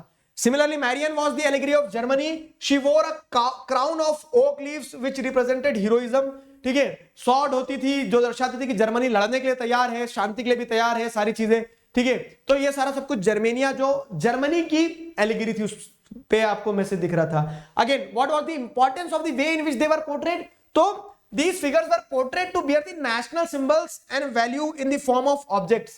जैसे ट्राई कलर जो है मैरियन के, तो वो नेशनल सिंबल है, क्या कि नेशनल कलर दिखा रहे हैं, ठीक है। रेड कैप लिबर्टी को दर्शा रहा है। तो इन एलिगरीज को कैसे पोर्ट्रे किया जाता था कि वो नेशनल सिंबल को, वैल्यूज को ऑब्जेक्ट के थ्रू अपने ऊपर कैरी करें, अपने से एसोसिएटेड दिखाए, ठीक है। These values were asserted upon the citizens to help them identify with each other, ताकि वो एक जैसा मैसेज पहुंच सके लोगों में, ठीक है, नेशनल यूनिटी वो क्रिएट हो सके। क्लियर हुआ? नेक्स्ट चलो अब यहां पे एक अंतिम पड़ाव, अंतिम पड़ाव क्या है, तो आई डोंट थिंक सो कि आपको पता चला होगा कि आप 1 घंटा पीछे निकाल के आ गए हो और 1 घंटे में आपने इतना चैप्टर रिवाइज कर लिया, इतने क्वेश्चन देख लिए है ना, खेल खेल में पूरा आगे बढ़ते चले गए। अब आगे जैसे अगर हम देखें तो लॉन्ग आंसर टाइप क्वेश्चन आ रहे हैं। अगेन पॉइंट वही है कि ये जो जितना भी मैंने शॉर्ट आंसर टाइप क्वेश्चन बताया आपको, तो यही शॉर्ट आंसर टाइप क्वेश्चन आपसे कैसे पूछे जा सकते हैं, यही शॉर्ट आंसर टाइप क्वेश्चन जो है आपसे 3 नंबर में पूछे जा रहे हैं तो 5 में भी पूछे जा सकते हैं, ठीक है। तो try to compress and stretch the content which is available to you, ठीक है। हर कंटेक्स्ट में सवाल 3, 5, 2, 1 कैसे भी पूछा जाए, हमने तो एक ही पढ़ लिया है कि हमें तो कॉन्सेप्ट से मतलब है, हमने कॉन्सेप्ट पूरा समझा है, सब कुछ आता है, तो फिर कैसे पूछ लो, क्या डर पड़ता है, ठीक है। तो वो केस रहेगा यहाँ पे। अब लॉन्ग आंसर टाइप क्वेश्चंस की अगर हम बात करें, लॉन्ग आंसर टाइप क्वेश्चंस में 5 नंबर के आंसर लिखना रहेंगे आपको, ठीक है। 5 नंबर के आंसर लिखना रहेंगे। तो एक थंब रूल जो है वो क्या है, थंब रूल कि जितने नंबर का सवाल है उतने पॉइंट्स लिखना रहेंगे। और उतने पॉइंट्स का मतलब ये नहीं कि एक ही पॉइंट को 5 बार लिख देंगे तो 5 नंबर मिल गया, आपने 5 पॉइंट लिखना, 5 अलग अलग आइडिया पिच करना रहेंगे। समझ में आया? जितने नंबर के क्वेश्चन है उतने आइडियाज पिच करना रहेंगे आपको। Is that clear? चलो, तो what steps did the French revolutionaries take to create the sense of collective identity among French people, ठीक है। तो what steps did French revolutionary take to create a sense of collective identity among the French people? This is one of the most repetitive question which is being asked continuously in the board exams. ध्यान रखिएगा, विशेष रूप से ध्यान रखिएगा, बार बार पूछा जाता है ये सवाल, ठीक है। ये सवाल बार बार पूछा जाता है, तो इस चीज को विशेष रूप से ध्यान रखिएगा। रिपीटेटिव टर्म्स में पूछा जाता है कि what steps did the French revolutionaries take to create the sense of collective identity among French people, ठीक है। फ्रेंच पीपल के अंदर कलेक्टिव आइडेंटिटी क्रिएट करने के लिए क्या क्या स्टेप्स लिए गए? देश तो आजाद हो गया, एब्सोल्यूटिस्ट मोनार्क जो था उससे आजादी मिल गई, लेकिन लोगों के अंदर एकजुटता लाने के लिए क्या किया गया? जैसे ट्राई कलर फ्लैग लहराया गया, the idea of la patria, ठीक है, ले सिटियोन वाले आइडियाज। उसके बाद में क्या है कि जो स्टेट जनरल था उसको रीनेम करके नेशनल असेंबली बना दिया गया। ध्यान आ रहा है? तो वैसे ही 5 नंबर में 5 पॉइंट, वो तो 7-8 दिए गए, 7-8 चेंजेस इंट्रोड्यूस किए गए थे। आप 5 कुछ भी ध्यान रख लेना। तो they introduce the idea of la patria, ठीक है, फादरलैंड, ले सिटी ऑन द सिटीजन। और इसका ऑब्जेक्टिव था that these ideas emphasised on a united community enjoying equal rights under a constitution. MCQ में भी पढ़ा थी अभी स्टार्टिंग में हमने। They choose a new French flag, the tricolour, to replace the royal standard. Royal flag तो राजा का था, जनता का तो ट्राई कलर फ्लैग बनाया उन्होंने। होमवर्क दिया मैंने आपको कौन कौन से ट्राई कलर में 3 कलर थे। The state general was elected by the body of active citizen and rename national assembly. The name of the nation new hymns were composed, oaths taken and martyrs commemorated, ठीक है। तो जो शहीद हुए उनको श्रद्धांजलि दी जाती थी कि यार इन्होंने हमारे देश को आजादी दिलाई एक तरह से मोनार्की से, ऐसा, ठीक है। They adopted a uniform system of weight and measurement, ताकि क्या हो, कंट्री में एक जैसा वेट एंड मेजरमेंट रहे, तो तभी तो लोग एक जैसा महसूस करेंगे पूरी कंट्री में। क्लियर हुआ? They promoted the French language as spoken and written in Paris and discourage the regional dialects. 17 प्रकार की भाषाएं जो अलग अलग बोली जाती थी उनको डिसरिगार्ड करते हुए एक भाषा पे उन्होंने क्या किया? एम्फेसाइज किया।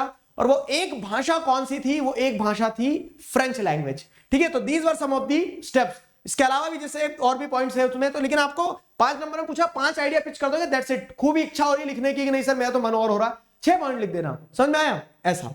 आगे बढ़ते हैं, अगला सवाल देखो क्या है। तो समझ में आ रहा ना कि जो हमने आगे टॉपिक 3 नंबर में नहीं लिया था वो 5 नंबर में डाले हैं। जैसे क्या है, how did the idea of national unity in early 19th century Europe is allied to the idea of liberalism. वहां हमने क्या देखा था, अगर आपको एक सीधा क्वेश्चन ऐसा आ गया कि इकोनॉमिक लिबरलिज्म पे आ गया, तो आप फिर वही फ्रीडम ऑफ मार्केट की बात करेंगे, स्टेट इंपोज रिस्ट्रिक्शन ना हो, क्योंकि वो क्वेश्चन स्पेसिफिकली इकोनॉमिक लिबरलिज्म पूछ रहा है। अब यहां सिंपल इन जनरल है, आइडियोलॉजी ऑफ लिबरलिज्म, ठीक है। How did the idea of national unity in the early 19th century. Again देखो, एक जैसा दिखने वाले 17 सवाल हो सकते हैं, लेकिन एक जैसे दिखने वाले 17 सवालों में आपको एसेंस पकड़ना होगी। सवाल बहरूपिया है, इसीलिए कह रहा हूं मैं बार बार कि वो क्वेश्चन समझ लेना, मतलब आधा आंसर का काम कर दिया आपने, ठीक है। तो आइडियोलॉजी ऑफ लिबरलिज्म, ठीक है। एक अप्रोच ये होती है, पता है, this and really works for the people, कि जब आप क्वेश्चन पेपर पढ़ रहे हो ना, तो एक पेंसिल रखा करो अपने हाथ में। How did the ideas of national unity in the early 19th century Europe allied to the ideas of ideology of liberalism. तो आइडियोलॉजी ऑफ लिबरलिज्म से national unity, ideology of liberalism से नेशनल यूनिटी, 2 कीवर्ड्स हैं आपके question में। मतलब ये भी एक अप्रोच है, देखो कि 2 कीवर्ड्स हैं आपके क्वेश्चन में, ideas of national unity, ideology of liberalism. Liberalism से नेशनल यूनिटी कैसे आई है? लिबरलिज्म लिबरलिज्म लिबरलिज्म, तो आपको ध्यान आ जाएगा, अच्छा हाँ, पॉलिटिकल लिबरलिज्म, इकोनॉमिक लिबरलिज्म। और इसके चलते क्या है कि अल्टीमेटली नेशनल यूनिटी भी कहीं ना कहीं इन आइडियाज से, इक्वालिटी से, इकोनॉमिक कनेक्टिविटी से नेशनल यूनिटी भी डेवलप हुई। सिंपल, ठीक है, as simple and straight as the question is. मतलब क्वेश्चन तो स्ट्रेट नहीं है लेकिन फिर भी ठीक है। तो जैसे आप क्या लिखोगे वही कि liberalism stood for freedom of individual and equality of all before law. It emphasised on the concept of government by consent. It stood for the end of autocracy and clerical privileges. It believed in the constitution and representative government through the parliament. Fine. तो ये आपने political aspect पे दे दिया liberalism. Economic sphere में liberalism stood for the freedom of market and abolition of state imposed restrictions on the movement of goods and capital, ठीक है। A wave of economic nationalism and equality strengthen the wider nationalist sentiments growing at that time. और अब ये wave of economic nationalism और equality की जो बात हुई कि पॉलिटिकल स्फीयर में इक्वालिटी होना चाहिए, तो this all strengthen the wider nationalist sentiments, ठीक है। तो आइडियाज ऑफ नेशनल यूनिटी ऐसे हाईलाइट हो रहे हैं। क्लियर हो रहा है? तो बहुत सारे बच्चे ऐसे बोलते हैं सर बहुत रटना पड़ता है, समझ नहीं आता है, लेकिन अगर आप इसको भी बहुत साइंटिफिक तरीके से पढ़ेंगे ना कि जो पूछा जा रहा है वो बता दो, साइंस ही तो है, ठीक है। तो ये मतलब एक तरह से वही असर्शन है और असर्शन का आप रीजन दे रहे हो, खत्म हो रही बात, ठीक है। सुर और ताल मिल रहे हैं, तो हर बहुत मैथमेटिकल है एसएसटी भी, ऐसा नहीं है। अगर आप लॉजिकली पढ़ोगे तो ये थ्योरी सब्जेक्ट्स में भी लॉजिक्स रहते हैं बहुत सारे, ठीक है। कुछ भी हवा में थोड़ी ना चल रहा है ऐसा। फाइन, लिटरेचर नहीं है ये भी एक तरह से एक मैंने आपको क्या बताया कि history always moves in a pattern. तो जिन बच्चों ने इस बात की गहराई को समझ लिया ना, उनके लिए सब्जेक्ट छू मंतर हो जाता है एकदम, है कि नहीं? बताना कमेंट सेक्शन में मुझे। तो दिस इज द केस, समझ में आया? तो लिबरलिज्म पे क्वेश्चन बनने की पॉसिबिलिटी तेज रहेगी। आगे देखें अगर, तो what were the main provisions of treaty of Vienna. Again देखो, एक बीइंग अ टीचर मैं आपको अपना ऑब्जर्वेशन बताता हूं। 5 साल हो गए पढ़ाते पढ़ाते, 5 साल से पेपर देख रहा हूं। पेपर कैसा बनता है एसएसटी का पेपर ऐसा बनता है कि 100% पेपर जो है ना, उसमें 100% पेपर में आप जैसे देखोगे 60%, 50-60% क्वेश्चन जो रहेंगे, 50-60% क्वेश्चन ऐसे रहेंगे जो प्रिडिक्ट कर दिए जाते हैं, पहले ही उसकी भविष्यवाणी कर देता हूं मैं। जैसे क्या हो गया, मैंने आपको बताया कौन सा, जैसे स्टार्टिंग में हमने पढ़ा कि वो सेंस ऑफ कलेक्टिव आइडेंटिटी कैसे क्रिएट की गई फ्रांस में फ्रेंच रिवॉल्यूशन के बाद में, जैसे बता दिया ट्रीटी ऑफ वियना, जैसे बता दिया नेपोलिक कोड, ठीक है। तो ये जो स्ट्रेट क्वेश्चन एकदम 50 से 60% क्वेश्चन इस तरह के क्वेश्चन आते हैं जिनको बहुत आसानी से प्रेडिक्ट किया जाता है और जिनको बहुत बार बार मैं बच्चों को बताता हूं स्कूल में। तो अगर आप कुछ भी नहीं कर रहे हो, जितना बोल रहे हो उतना पढ़ रहे हो, तो 50 से 60% क्वेश्चन तो मैंने आपको क्लास के अंदर बता दिए हैं कि ये क्वेश्चन आते हैं, ठीक है। फिर उसके बाद बचे कुछ 40% क्वेश्चन जो है ना, तो उसमें से 20% क्वेश्चन जो रहेंगे, वो 20% क्वेश्चन ऐसे आते हैं जो थोड़े से ट्विस्टेड रहते हैं, डायरेक्ट नहीं रहेंगे बुक के, ट्विस्टेड रहते हैं। और मतलब ये बचे हुए 20% भी बुक से आएंगे, लेकिन वो थोड़ा से ट्विस्टेड रहते हैं, ठीक है, थोड़ा सा घुमावदार रहते हैं। और बचे हुए 20% क्वेश्चन जो रहते हैं, तो ये ऐसे रहते हैं जहां पे आपको क्या करना पड़ता है, जहां पे बुक का एक जगह से आंसर नहीं बन रहा होता है, जहां पे आपको एनालाइज करके लिखना रहता है, ठीक है। तो कुल मिला के देखोगे तो 80% क्वेश्चन तो ऐसे हैं जो डायरेक्ट होते हैं एकदम, जिन्हें प्रिडिक्ट करना आसान रहता है, और जिन्हों आप थोड़ा अगर ट्विस्टेड क्वेश्चन समझने की टेक्निक सीख गए तो 80% क्वेश्चन आपके ऐसे हो रहे हैं बहुत आसानी से। समझ पा रहे हो मेरी बात को? तो वो केस रहता है। तो what were the main provisions of treaty of Vienna held in 1815। तो 1815 में जो वियना कॉन्फ्रेंस होती है, ड्यूक मेटरनिक जो थे जिसे हेड करते हैं, तो वहां आपको क्या देखने को मिलता है 1815 में? वहां आपको देखने को मिलता है कि मेन प्रोविजंस ये थे कि जिस ऑब्जेक्टिव के साथ ट्रीटी ऑफ वियना को स्टैब्लिश किया गया था वो क्या था, मेन इंटेंशन यही था कि जो मोनार्कीज ओवरथ्रो की गई नेपोलियन ने, ठीक है, उन मोनार्कीज को रिस्टोर करके वापस से एक न्यू कंजर्वेटिव ऑर्डर जो है वो स्टैब्लिश किया जाए। कहां पे? एक न्यू कंजर्वेटिव ऑर्डर जो है स्टैब्लिश किया जाए यूरोप में, ठीक है। The Bourbon dynasty was restored to power, Bourbon dynasty को रिस्टोर किया गया पावर में, ठीक। उसके बाद में क्या है, France lost the territories it had annexed under Napoleon, France lost the territories it had annexed under Napoleon. साथ ही साथ आपका देख रहे हैं series of state were set up on the boundaries of France to prevent the French expansion in future, क्योंकि France ने क्या है, नेपोलियन के अंडर में इतना एक्सपेंड किया कि दूसरे सभी मोनार्क्स को क्या कर दिया, एक तरह से बोलते हैं नानी याद दिला दी थी। तो series of states were established. क्या होता है, कैसे? तो Prussia was given the new territories including Saxony, ठीक है, on the western border, Austria to control the northern Italy, Russia to get Poland, ताकि रीऑर्गेनाइज करके फ्रांस के फर्दर एक्सपेंशन को रोका जा सके। तो these were the provisions in treaty of Vienna. Simple. Main intention ये जरूर लिखना कि नेपोलियन ने जो मोनार्कीज को ओवरथ्रो किया था उनको रिस्टोर करना था, एक कंजर्वेटिव ऑर्डर फिर से रिस्टैब्लिश करना था। सिंपल, ठीक है, क्लियर हुआ ना? तो ये कहानियां हैं उन पॉइंट्स में है, सिंपल सी चीज है, ठीक है। तो main provision treaty of Vienna का आ गया, एक इंपॉर्टेंट क्वेश्चन है ये वाला। हाँ, अब आते हैं डिफाइन टर्म रोमांटिसिज्म। बोलोगे सर रोमांटिसिज्म 2 में भी आ गया, 3 में भी आ गया, 5 में भी आ गया, इंटेंशनली डाला है। और अच्छा, एक चीज मेरे माइंड में भी आई अचानक से, मैं आपको बता देता हूं। देखो, इस चैप्टर में नाम बहुत सारे हैं, जैसे नाम इन द सेंस कि नाम और उनके काम भी है, Giuseppe Mazzini, Giuseppe Garibaldi, Cavour, Victor Emmanuel two, Otto von Bismarck, ठीक। तो इतने सारे जब ये कैरेक्टर्स इनके नाम है ना, तो एक चीज आपको ध्यान रखना है कि क्वेश्चन ऐसे भी आ सकते हैं कि हु वाज ऑटोमन बिस्मार्क, अभी आगे पढ़ेंगे हम, उन्होंने जर्मनी की यूनिफिकेशन में क्या रोल प्ले करा। तो वो एक पासिंग रेफरेंस रखना अपने दिमाग में कि हाँ, इस तरह से इंडिविजुअल्स के कंट्रीब्यूशन, उन पर भी क्वेश्चन बनने की पॉसिबिलिटी रहेगी, ठीक है, इंडिविजुअल और इंडिविजुअल्स के कंट्रीब्यूशन पे भी क्वेश्चन बनने की पॉसिबिलिटी रहेगी। तो define the term romanticism, how did it facilitate the promotion of nationalist sentiments, ठीक है, क्या है रोमांटिसिज्म का मतलब क्या है वो बताओ, और रोमांटिसिज्म ने नेशनलिस्ट सेंटिमेंट्स को कैसे प्रमोट किया। तो अब देखो एक नंबर आपका यहां मिल गया, 2 नंबर मिल गए, कंसीडर कर लो रोमांटिसिज्म का, how did it facilitate the promotion of nationalist sentiments, तो उसमें आपको आगे वो लिखना रहेगा, ठीक है, कि साइंस और रीजन पे फोकस नहीं किया उन्होंने, किस चीज पे फोकस किया, कल्चर की मदद से नेशनलिस्ट टेंडेंसी को क्रिएट करने की, ठीक है, फोक कल्चर वगैरह का इस्तेमाल किया, वर्नाकुलर लैंग्वेजेस का इस्तेमाल किया, डांस फॉर्म वगैरह का इस्तेमाल किया। तो वो 4 पॉइंट आप ऐसे लिख देना, रोमांटिसिज्म को डिफाइन कर देना, सिंपल, ठीक है। तो Romanticism was cultural movement which sought to develop a particular form of national sentiment by criticizing the glorification of reason and science and focused instead on emotions, intuitions and mystical feelings. तो ये आपने define कर दिया romanticism को, ठीक है। अब how did it facilitate the promotion of nationalist sentiments, तो folk culture as the spirit of nation, Johann Gottfried Herder ने जैसे बात करी क्या कि folk song, folk poetry, dances जो है वो true spirit of nation hold करती है, ठीक है। वर्नाकुलर लैंग्वेजेस का इस्तेमाल किया गया, तो जैसे आप देख रहे हैं क्या कि नेशनल स्पिरिट या फिर नेशनलिज्म के लिए वर्नाकुलर लैंग्वेजेस का इस्तेमाल किया गया, तो वही पॉलिश लैंग्वेज इस यूज की गई पोलैंड के लोगों के द्वारा to oppose the Russian domination. फिर example of Polish language Karol Kurpinski का एग्जांपल लिख के, इस तरह से आप रोमांटिसिज्म वाला आंसर सीधा है, उसके अगर की पॉइंट ध्यान रख लोगे तो आप आंसर लिख पाओगे उसमें, और उसी में कंफ्यूज भी होते बच्चे, आई डोंट नो व्हाई, ठीक है। तो की पॉइंट ध्यान रखना बस, ठीक है, मुस्कुरा दो जरा एक बार अब, ठीक है। तो आगे बढ़ते हैं, अगला सवाल क्या है, who was Otto von Bismarck, Otto von Bismarck कौन थे, ठीक है, describe his role in making of Germany, उनका क्या कंट्रीब्यूशन रहा जर्मनी के बनाने में, जर्मनी के बनाने में उनका क्या सहयोग रहा, ये बताइए। ऑटो वन बिस्मार्क कौन थे और जर्मनी के बनने में, बनाने में उनका क्या कंट्रीब्यूशन रहा, तो his describe his role in making of Germany.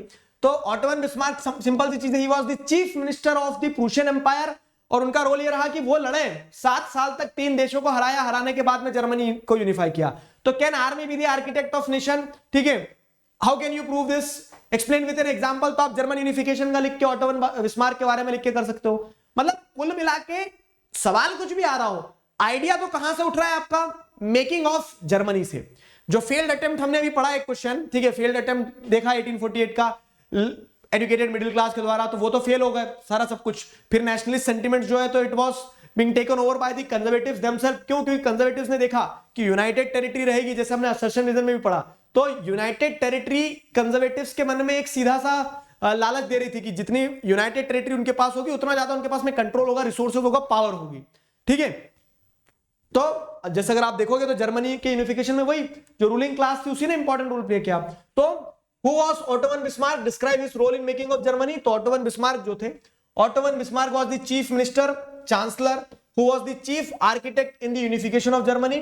Under the leadership of Otto von Bismarck, Prussia assumed command of movement to unify Germany, ठीक है। ऑटो वन बिस्मार्क की ही लीडरशिप में प्रूशिया ने कह सकते हैं वो जिम्मेदारी उठाई कि पूरे जर्मनी को यूनिफाई करवाना है, और पूरे जर्मनी को यूनिफाई करने के लिए ये जो थे Otto von Bismarck along with the assistance of Prussian army and bureaucracy, ठीक है, they fought 3 Wars with Austria, Denmark and France over the course of 7 years. 7 साल तक उन्होंने 3 लड़ाइयां लड़ी, 3 लड़ाइयां लड़के हराया सबको, ठीक है, 3 लड़ाइयां लड़के सबको हराया, all of which culminated in the victory of Prussia and the unification of Germany. तो इस तरह से क्या है, प्रूशिया की विक्ट्री होती है, जर्मनी यूनिफाई होता है, बधाई हो। जनवरी 1871 में प्रूशियन किंग जो थे विलियम वन, ठीक है, क्योंकि उस समय तक फेडरिक विल्हेम फोर जो थे उनकी डेथ हो गई, ये उनके भतीजे हैं, ठीक है। तो Prussian king William one was proclaimed the German emperor. The unified state of Germany had modern currency, banking, legal and judicial system which was all dominated by the Prussian way of regulations and Prussian system, ठीक है। तो ये आपको क्या देखने को मिल रहा है, जर्मनी का बनना इस तरह से पूरा का पूरा जर्मनी बना, और ऑटो वन बिस्मार्क का एक इंपॉर्टेंट रोल रहा। वैसे अगर इटली की बात करें तो अगेन आ जाओ, देखो इटली में क्वेश्चन अलग अलग तरह से आएंगे। 4 लोग जिन्होंने इटालियन यूनिफिकेशन में इंपॉर्टेंट रोल प्ले किया उनके बारे में बताओ, तो आप बताओगे गुजिपी मजीनी ने एक बार प्रयास किया, विक्टर एमानुएल ने फिर जिम्मेदारी संभाली, गैरिबाल्डी लड़े, कैवियोर लड़े, ठीक है। उसके अलावा ये आ जाएगा एक क्वेश्चन किस तरह से, एक क्वेश्चन अगर ऐसा आ जाता है आपका, कैसा डायरेक्ट क्वेश्चन ऐसा भी आएगा, देखो कि आपको सिंपल सा पॉइंट ये बताना है कि before the unification what was the situation of Italy, Italy की यूनिफिकेशन से पहले क्या स्थिति थी, यूनिफिकेशन से पहले क्या स्थिति थी इटली की। तो उसमें सीधे सीधे पॉइंट है कि इटली जो था बहुत ज्यादा फ्रेगमेंटेड था, उसमें आप क्या देख रहे हैं कि सार्डिनिया पिडीमोंट वाला ही एकमात्र क्षेत्र था जो कि इटालियन प्रिंसली हाउस के द्वारा रूल किया जाता था। बाकी सब कुछ किसके द्वारा रूल किया जा रहा था? तो सेंटर में पोप रूल कर रहे, ऊपर में हैब्सबर्ग एम्पायर के रूलर रूल कर रहे हैं। समझ में आ रहा है ना? तो एक टॉपिक के अंदर 2 3 4 5 क्वेश्चन में निकल के आ सकते हैं। पॉइंट ये है कि वो पूरा टॉपिक पढ़ाओ तो फिर कितने ही क्वेश्चन बन जाए, कोई चिंता की बात नहीं रहेगी। समझे? चलो, तो अब यहां क्वेश्चन क्या है, लेकिन यहां तो बहुत सीधा क्वेश्चन, जैसे मैंने आपको बता दिया, process of unification of Italy. तो process of unification of Italy में आप पूरा वही बताएंगे कि इटली बहुत फ्रेगमेंटेड था, एक पॉइंट, और जैसे फिर प्रयास किए गए अलग अलग लोगों के द्वारा, मजीनी के द्वारा, विक्टर मैनुअल के द्वारा, गैरिबाल्डी के द्वारा और कैवियर के द्वारा, और अल्टीमेटली फिर इन प्रयासों से उन्हें सक्सेस मिलती है और जर्मनी, इटली जो है यूनिफाई हो जाता है। बधाई हो। ठीक है, तो during the middle of 19th century Italy was divided into 7 states, of which only 1 Sardinia Piedmont was ruled by the Italian princely house. Fine, ये आपने स्थिति बता दी पहले की। Unification process was led by Giuseppe Mazzini ने start किया 1830s में ही काम। Count Camillo de Cavour, Giuseppe, Garibaldi, इन सभी ने इंपॉर्टेंट रोल प्ले करा। ठीक है, 1830s में मजीनी ने डिसाइड किया इटली को यूनिफाई करने में। He formed a secret society Young Italy to achieve this goal but failed. कोई बात नहीं। ठीक है, तो ये इनिशियल फेलियर्स के बाद में 1831 से 1848 तक जो फेलियर्स मिली, उसके बाद में विक्टर एम्मानुएल II ने बोला कि रहो, मुझे ड्राइविंग सीट पे बैठने दो। ठीक है, तो विक्टर एम्मानुएल II ने क्या करा, इटालियन स्टेट्स को यूनिफाई करने का जिम्मा उठाया थ्रू वॉर, क्योंकि वही एक यूनिफाइड टेरिटरी, ठीक है, was giving him the more possibilities to look in the future, कि हाँ इकोनॉमिक स्ट्रेंथ भी बढ़ेगी, दबदबा भी ज्यादा रहेगा, तो यूनिफाई करना जरूरी है। समझ में आया?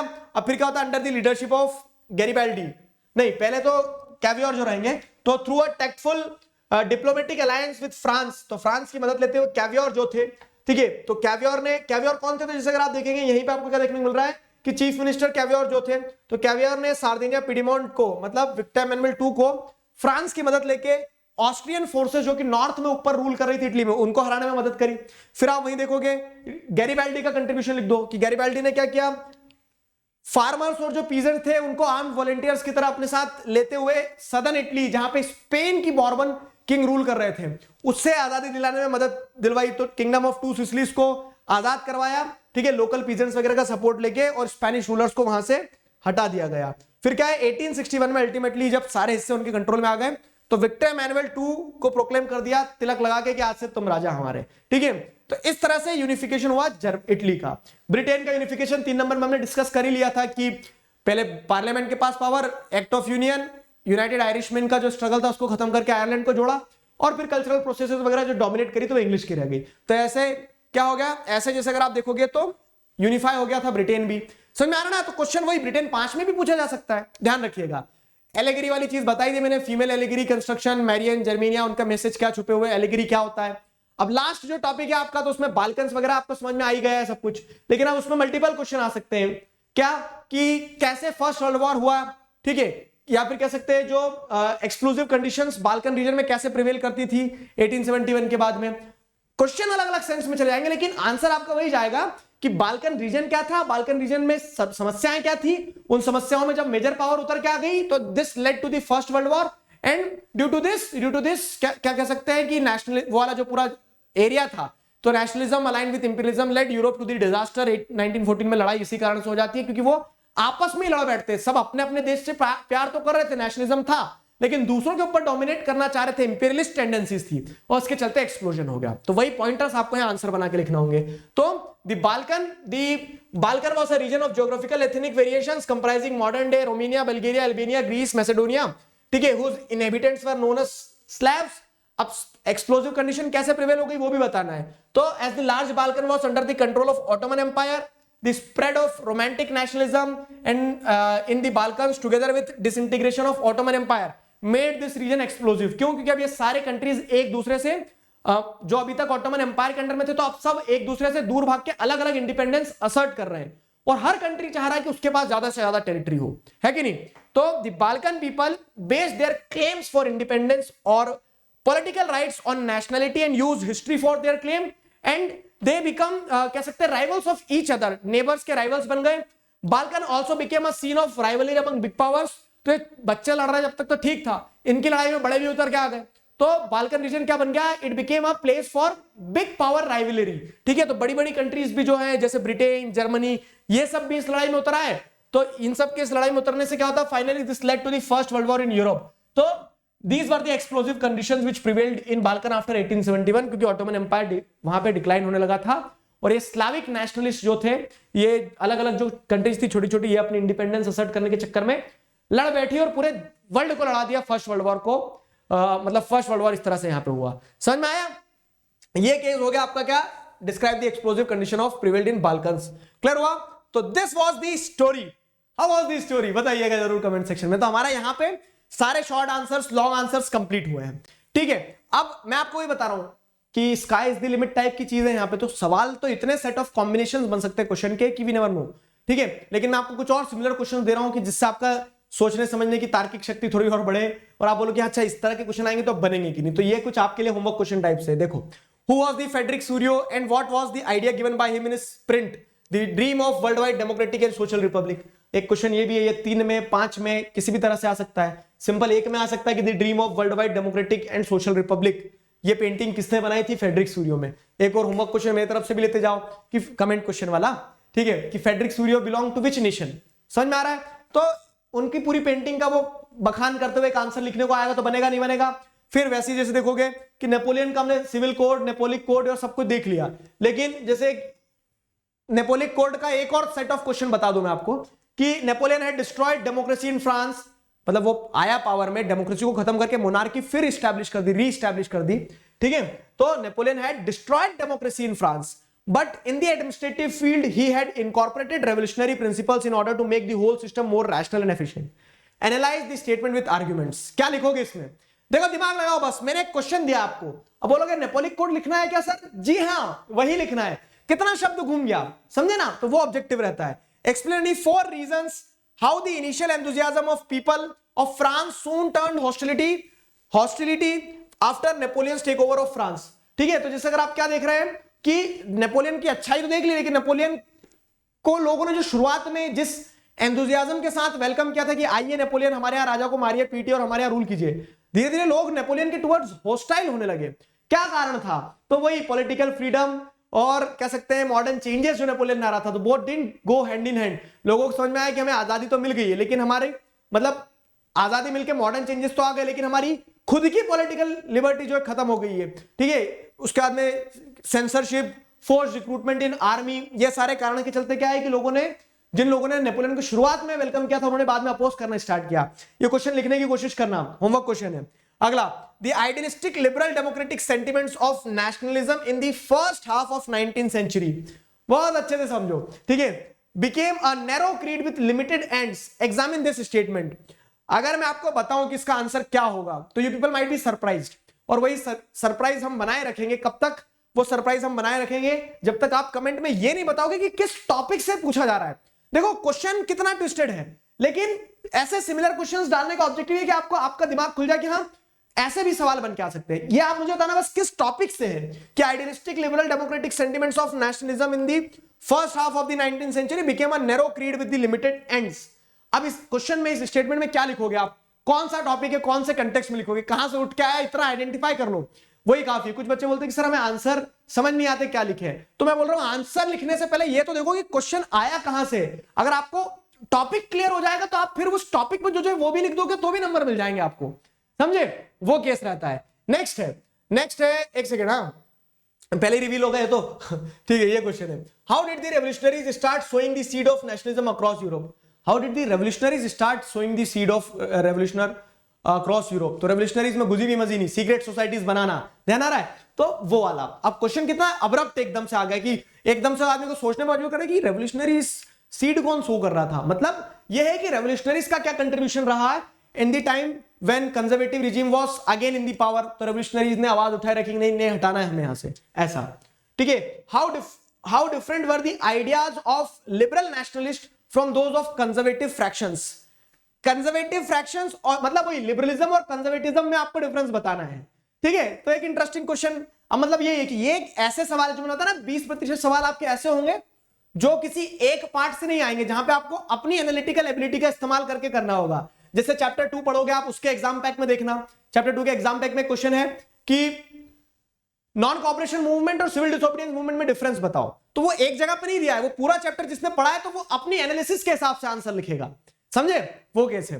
फिर क्या है अगला सवाल, what is the relationship between French revolution and the rise of nationalism across Europe. तो ये कि फ्रेंच रेवोल्यूशन से जो आइडियाज निकल के आया, तो फ्रेंच आर्मी, ठीक है, they took it as a moral responsibility कि now it is their responsibility to end the despotism all over the Europe. और उसी मैसेज के साथ में नेपोलियन आर्मी जगह जगह जाती थी, मोनार्किस को खत्म कर रही थी। ध्यान आ रहा है कहां से, किस पार्ट से कैसे निकल के आया।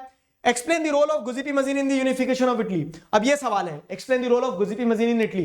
वैसे ही जैसे अगर आप देखोगे तो क्या और सवाल आएंगे, क्या सवाल आएंगे और कि explain the role of Cavour in the unification of Italy, Otto von Bismarck का रोल। ठीक है, तो मैंने आपको जो बताया ना आगे कि क्वेश्चन ऐसे भी बन सकते हैं, कैसे कि इंडिविजुअल्स के ऊपर स्पेसिफिक क्वेश्चन आ जाए, तो उसके लिए भी मेंटली प्रिपेयर्ड रहना, ये भी आंसर लिख के देखना अपने पेपर में। ठीक है, तो how was the exam pack for this chapter. I know you people were waiting for since long. ठीक है, अब इकोनॉमिक्स के पूरे कंप्लीट हो गए, सिविक्स के पूरे एग्जाम पैक कंप्लीट हो गए, हिस्ट्री के ये चैप्टर हो गया, rise of nationalism in India हो गया, मतलब नेशनलिज्म इन इंडिया वाला चैप्टर सब्सिक्वेंटली बचे हुए भी आ जाएंगे, ज्योग्राफी के भी आ जाएंगे। डोंट वरी, आपको बस ये करना है, दबा के मेहनत करते रहना अपने एंड पर।